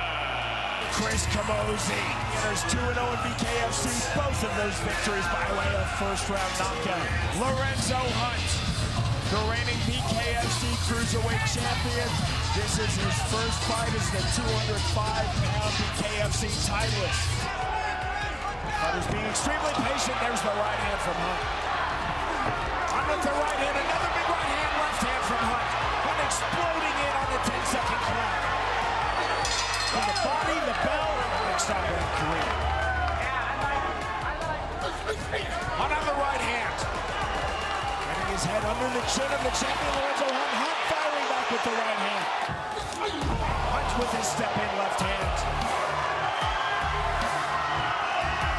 Oh, good punch by Camozzi right there.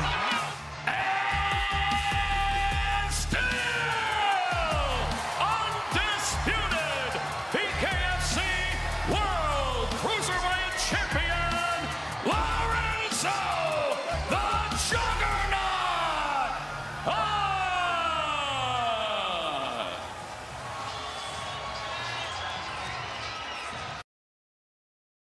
We are all the way live from Satellite 5. I'm Brian Socha, and as always, so much to get into this week on the Bare Knuckle Show. We're glad you're hanging out. Bare Knuckle just takes one shot. If he can land a good shot, he can do some damage. 6 new major signings, a new location overseas that we're going to be doing. It gives me so much more energy and reason to go ahead and do what I do. Oh, shit! Oh, shit! It's inappropriate.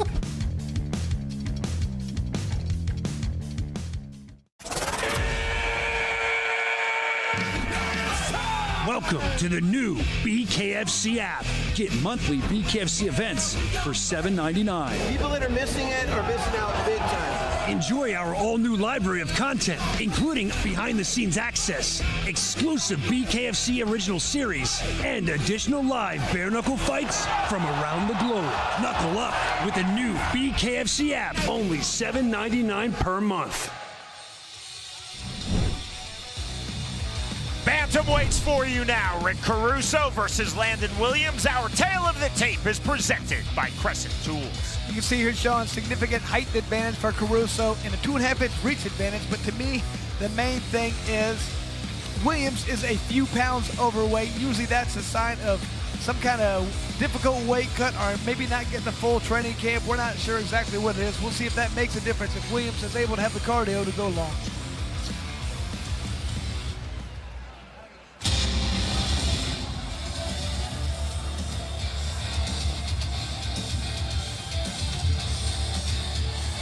Landon Williams from very nearby Roanoke, Virginia is set for bout number 1 in BKFC.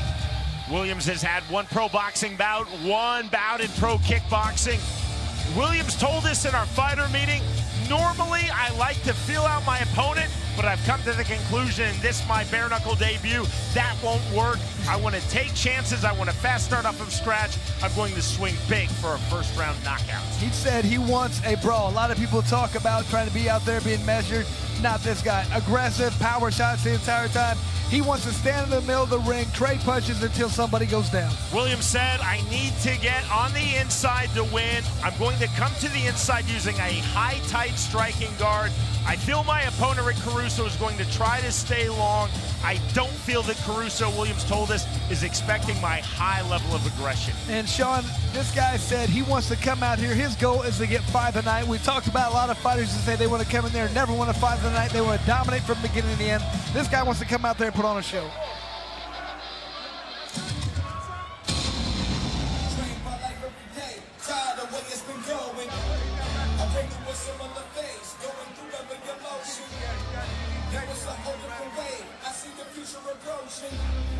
This is bout number 5 in bare knuckle fighting championship for Rick Caruso. He's a veteran of 4 pro MMA bouts, 4 in pro boxing, 3 in pro kickboxing. Rick Caruso, we will give him quote of the week in our fighter meeting. He said, normally my style is controlled chaos. In this bout, I'm going to be more about control and less about chaos. I love it. Understands exactly what it takes to do well in this sport. Wants to utilize the cleanse bench effectively, be very disciplined out there. He doesn't want to put on a brawl this time. He feels like he has a skill. He wants to go out there and use it. Rick Caruso said, and he was very clear-eyed when he told us this in our fighter meeting, that he felt that in his 4 previous bouts in BKFC, he is rushed. Caruso said, I'm going to keep saying to myself throughout this fight, it's a 10-minute fight. Take your time. You do not have to rush. He said, I'm almost going to use that as an affirmation. I have 10 minutes to win this fight. And he understands that you cannot gas yourself out. We've talked about it before, Sean. The worst thing in the world is getting out there and getting tired and having nothing left. He understands that. He's going to be more controlled this time. Feels like if he does so, he's going to have a great chance to win. Back we go to Jeff Houston. Ladies and gentlemen, we are set for the next fight of the night. Scheduled for 5 2-minute rounds in the bantamweight division. Presented to you by Lions Not Sheep Apparel. Introducing to you first, fighting out of the red corner. Tonight he wears black and green. He stands 5 feet 8 inches tall. His official weight, 138.6 pounds. Tonight, he makes his BKFC debut. Fighting out of Roanoke, Virginia, here is Landon, almost famous, Williams. And across the ring, his opponent, fighting out of the blue corner. Tonight, he wears black and red. He stands at even 6 feet tall. His official weight, 134.4 pounds. Tonight, he steps into the squared circle ready for bare knuckle fight number 5. Fighting out of Princeton, West Virginia, here is Slick Rick Caruso. And our referee in charge of the action, Eric Irizarry. Landon Williams told us, I know Rick Caruso is going to be throwing wide power punches. I have to throw very fast punches in the counter. I'm definitely willing to take shots to land my own. Round number 1. Both fighters throwing big off and scratch. Black and red trucks for Rick Caruso. Black and green trucks for Landon Williams. Huge shots on the inside. Rear right uppercut lands from Caruso. Williams taking a step back. Overhand right on the entry for Caruso. Looking for the defensive clinch. Blood is pouring out of the left ear of Landon Williams. Short right hands on the inside from Caruso. Phenomenal start to this 135-pound bout. They are definitely going at it, Sean. They said they want fighting night. Look at that body work by Caruso. Wow, those are doing some damage. Control over the head. Good refereeing from Eric Irizarry. Letting this fight continue. It was an active clinch. Caruso, big rear right uppercut.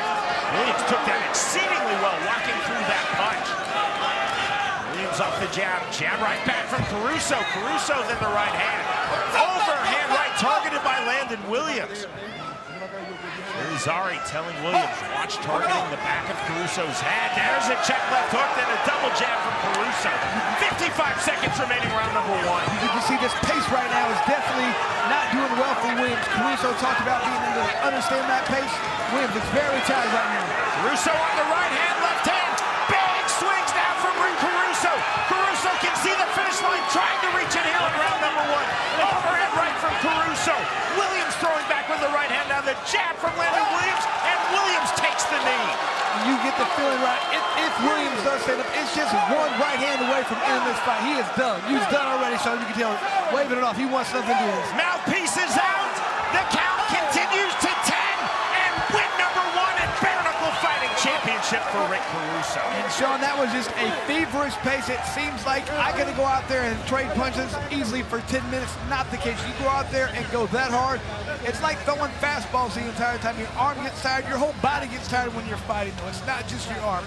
Williams went out there. He experienced that fatigue, and fatigue makes cowards of us all. Right from the beginning, watch these guys coming after each other. And it's not, look at these body shots that are landed by Caruso. People have no idea what those body shots do. It takes so much out of you, just zaps your energy right away. Sean, this is like a dead sprint for the first 30 seconds. Go out there and sprint for 30 seconds and then see how you feel after that. Landon Williams actually landed a jab and then took the knee. And that's part exhaustion and part just accuracy and volume from Rick Caruso. I was really impressed with Caruso's body work right there. There was a lot of hard shots, and people don't understand. There's no glove. That doesn't spread out. That doesn't disseminate that pain. It digs deep, and it goes real deep. So you can tell each time that one of those punches was landed. Williams was definitely feeling it. Rick Caruso told us I'm going to be throwing 3-punch combinations. I think he threw 15-punch combinations. And I'd say 14 of them landed, Sean. Those were great accuracy. Good job right there by Caruso. You can just tell he's more experienced. He's more relaxed. Landon Williams said that he would take chances to record the knockout. He certainly took chances. He opened up. Rick Caruso and Landon Williams combined for a really fun one-round fight. Williams was game, and Rick Caruso was on point in victory. And he just keeps getting better. His last few fights, he's been getting very, very close to getting this victory. He came out there with a guy he had more experience in, and it showed. Caruso looked like the veteran out there. That's why he got the victory. We go to Jeff Houston. Ladies and gentlemen, our referee in charge, Eric Irizarry, reaches the count of 10 at 1 minute 43 seconds into round number 1. For your winner by KO, Slick Rick Caruso. And so Caruso's fought some very tough guys for us. He's been looking better and better each fight. This was a culmination of a lot of hard work, and I definitely want to see this guy fight for us some more. He's just getting better and better. And this was a really fun one-round fight. Off of scratch, Rick Caruso, Landon Williams opening up. Rick Caruso, though, was accurate. He was on point. The knockdown to the knockout. Victorious by way of first-round KO. Rick Caruso defeats Landon Williams.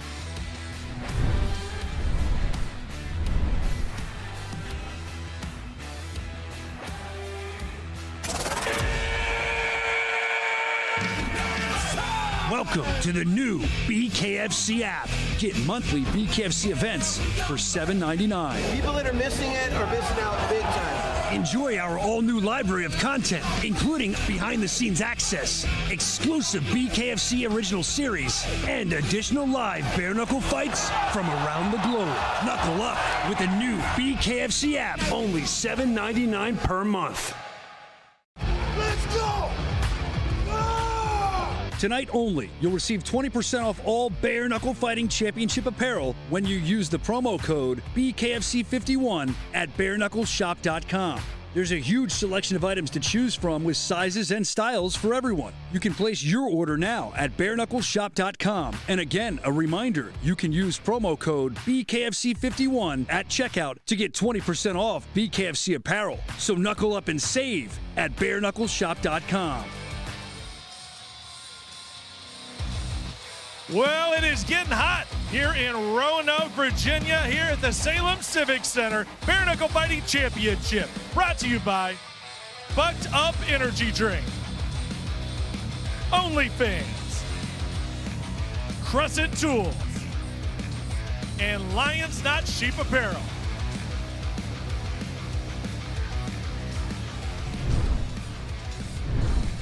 It's fair to say that the Southwest Virginia faithful love some bare knuckle fighting. They are getting a treat tonight here at the Salem Civic Center right outside of Roanoke. Great fighters here coming out of our tryouts. We're getting all kinds of new fighters. You're gonna see a lot of that on this main card as well. If you wanna be a part of the main card, which is coming up next at the top of the hour, you've got to get the BKFC app. In fact, all you have to do is scan that QR code and you are on. $7.99, you got the full pay-per-view, not to mention 2 more events within this month's time. You're gonna get a great value for $7.99. Scan the QR code and get locked in for the main card, top of the hour with the pay-per-view. So let's take a look at our OnlyFans exclusive look. The Hitman, Joe Elmore. Look at it, he coming in looking like the Hitman here. Agent 47 making the walk, got a little bling. Always exciting to see Joe Elmore back in Bare Knuckle Fighting Championship. No doubt about it, he's gonna bring the heat. If you've never seen Elmore before, you're in for a treat. What is, wow, oh, okay. Does he really got toilet paper? Dustin Pague, straight out of Virginia. This dude's wanting to have a little bit of fun tonight. Dustin Pague coming out here to make a statement. Definitely one of the rising fighters in the organization. We know he's a great veteran, but can he get in to the title scene here? We're gonna find out as he takes on a very tough Joe Elmore tonight here at BKFC 51. Now folks, here it is once again. QR code on the screen. If you wanna be a part of the best show this weekend, you have got to scan that QR code for BKFC 51. A lot of action. Now, folks, we are going to give you something special right here. You can only see this on the BKFC app, but you're going to see it right here in our preview. It's the best of the Roanoke tryouts. Take a look.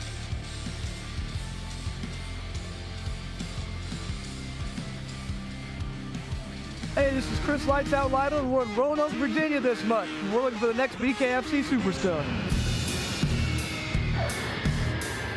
We're traveling across the nation in search of the next bare knuckle fighting sensation.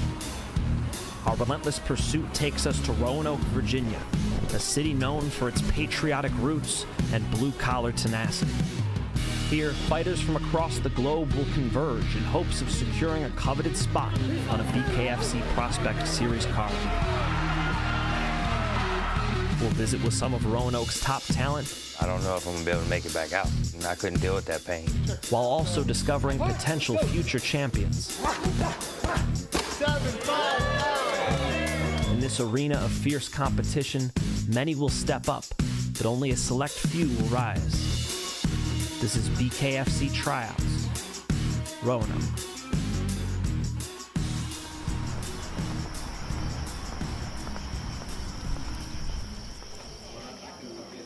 Well, I did think it was funny that I thought I was going to fight you. I'm looking at you like a fan at that point. And then when you said that you thought you were fighting me, I look at Nate like, are you? And when you said that you thought you were fighting me, I look at Nate like, are you kidding me right now? I cracked up because you get up and you're like, well, you know, I'm not fighting you, Chris. I'm fighting Kendall. And I was like, oh, okay, I made a mistake. What was that? The pineapple fajitas. I think he'll like the pineapple fajita here. Sounds phenomenal. I love pineapple. Yeah. Can I do the roast con pollo? Okay. Add pineapple. Pineapple? Yep. It's amazing to me that we even do tryouts. You know what I mean? You can't just, you know, NBA, I'm going to go try out for a team. I can't do this. Sure. Any other, like NFL, good luck. No, yeah, it doesn't happen anywhere. So I think it's genius. Come in, show us what you got. If we like it, we're good. Yeah. And yeah, hopefully people take advantage of that. They better. For some, the BKFC tryouts offer a second chance at a career. For Kane Tomlinson, it offers a second chance at life. Born into a family of professional fighters, Kane's path took a wrong turn, landing him a lengthy prison sentence. For him, this opportunity is a chance to repay the unwavering support from his friends, his family, and most importantly, his father.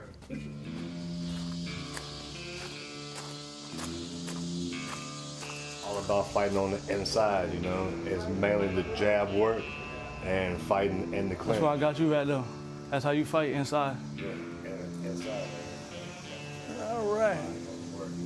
Look at this. We got the bare knuckle family right here. What's up, family Chris? that fights together, stays together, looks like here. So, hey, good to see you again. Okay. Hey, What's nice up, to meet Chris? you. Nice to meet you too. Nice to see you again, bro. And then I was in school one day. I was 13. I was in math class. I still remember my teacher named Mr. Van Loo. He was from Michigan. He come to the classroom. He's a substitute teacher. Put my head down on the desk. I'm like, man, let's give me my work at the end. I'm gonna pass it. You ain't gotta worry about that. I went to go fall asleep. He smacked the book on the desk. I said, man, don't do that shit again. He did it again. I punched him right in his face. From what I'm hearing, you're wanting to be part of BKFC, coming to the tryouts. I'm hearing you're the man to talk to. Yeah, that's right. Yeah? Like, I'm hands-on learning, so if you just give me a book, I ain't gonna know how to do it. And that's what they were doing, so I'm like, man, I can go in the streets and use my hands whenever I want to. Somehow you strayed and went a different direction. Do you have any idea what caused that to happen? What was going on? I just didn't feel like school was for me. Yeah? I feel like I can make a lot of money in the streets and make it easy money. Make $1,000 in a night. I ain't been home for Thanksgiving, sound like 14 years old. I ain't been home Christmas in like 6 years. Only photos that I got is when I was little. You was there for what, 3, 4 years? Almost 4 years. Damn, I mean, so what was the whole thing that made you go to prison? All right, my first bid when I went to juvenile prison, I caught assault battery on a police officer. Now I broke in the house, stole like 5 guns. Now I robbed this little Hispanic dude and picked him up, choked him. They gave me abduction, strangulation, malicious wounding, use of firearm, commission of felon, and possession of firearm, be a violent felon. But I ended up coming home Tuesday on the 15th of August. Feel like, do you have guilt for any of this, or what do you feel like? Yeah, I feel bad for everything I done. Like I didn't let a lot of people down, like especially my dad. Sometimes I go to the courtroom, I don't even want to look at him because I know I let him down so many times. Like I done let him down more than I made him proud. So I feel like me doing this, like better myself and let people know, like yeah, I changed. Like you really trying this time. Yeah, when my son was born December 2nd, 2019. I was locked up when he was born. I had to watch him grow up through pictures and visits, so I made a promise to my son and my daughter. I changed my life. I ain't gonna come back no more, and I don't want to break my dad heart again. I feel like you definitely got a reason you want to come in here to make your family proud, take care of your family right now, everything like that. And if that's your mindset, I think you're gonna come and do great for us. Yeah. As the sun ascends over Roanoke, Virginia, a new day dawns for fighters who've journeyed from across the globe. Their tireless dedication has brought them to this pivotal juncture where dreams are on the line. With anticipation coursing through their veins, they step into the spotlight, ready to showcase their talents and their spirit. Have them sign, put their phone number and put their shirt number down. I'm gonna run over here big lines and buy a whiteboard because we don't have one. Okay. Sounds good.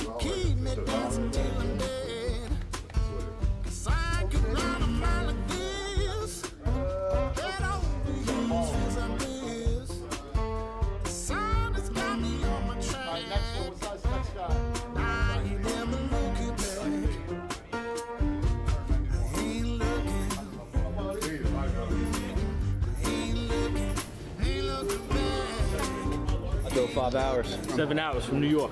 Jay Lotek from Chicago, Illinois. Flew here.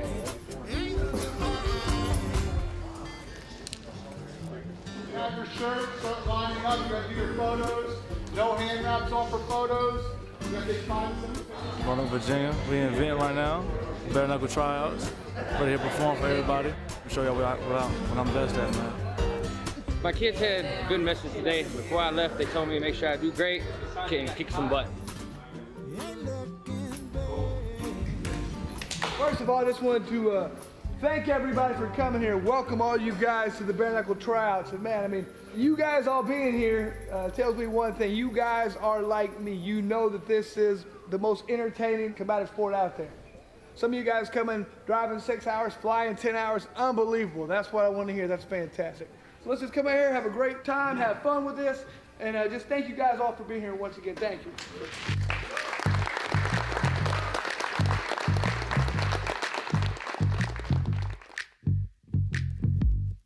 We got 2 minutes, guys. 2 minutes. Welcome to the BKFC. It's going to be a fun ride. Stay tuned for some of these guys. If you can survive out here, you can survive out there. If your cardio can last out here, your cardio can last in the BKFC ring. 2-minute rounds. We out here, we've been running for 6. Camera on that guy right there. Those 2 guys right there, I think he's going to be one to watch as a heavyweight.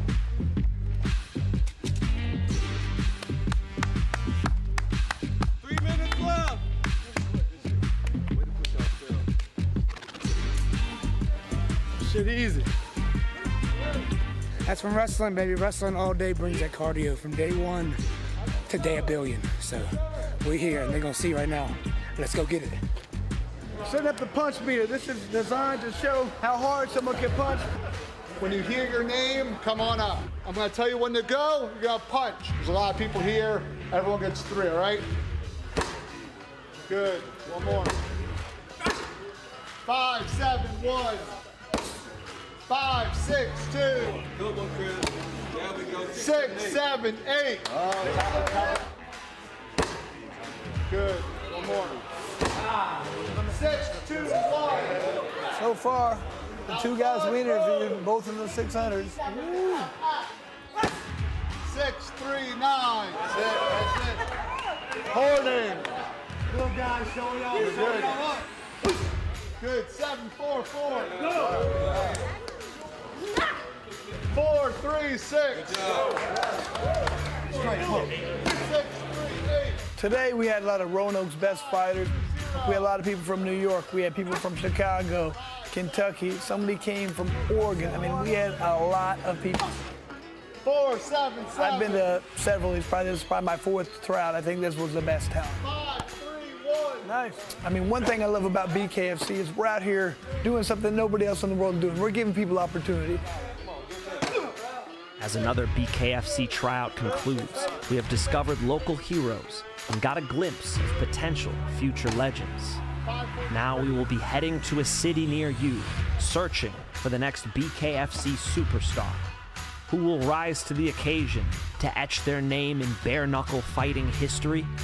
Stay tuned to find out.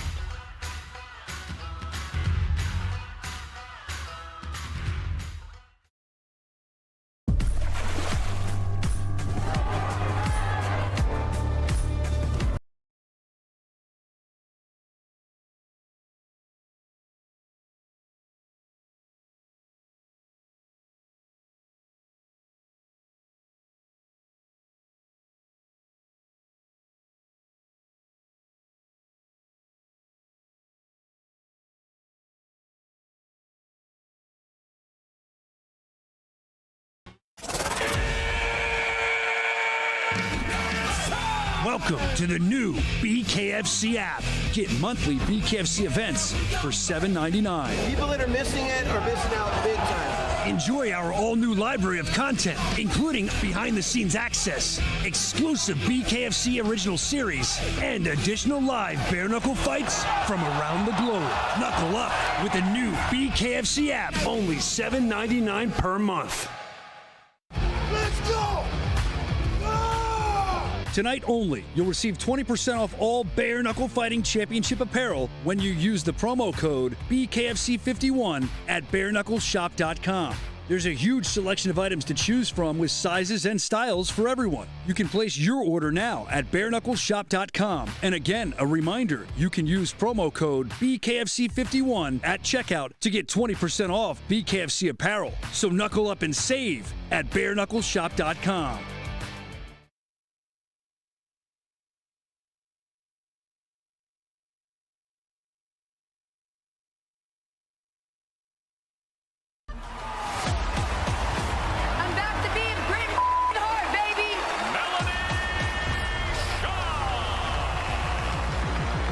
Anybody in the 115 doesn't have a chance against me, so I'm going to keep it at that.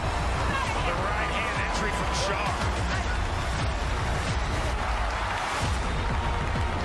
Coming forward with the right hand with that counter right hand. That is the third knockout in round two. Joe Hitman 187. Overhead right hand. Down goes Eddie Home. Just like that, the win for Dustin Pague.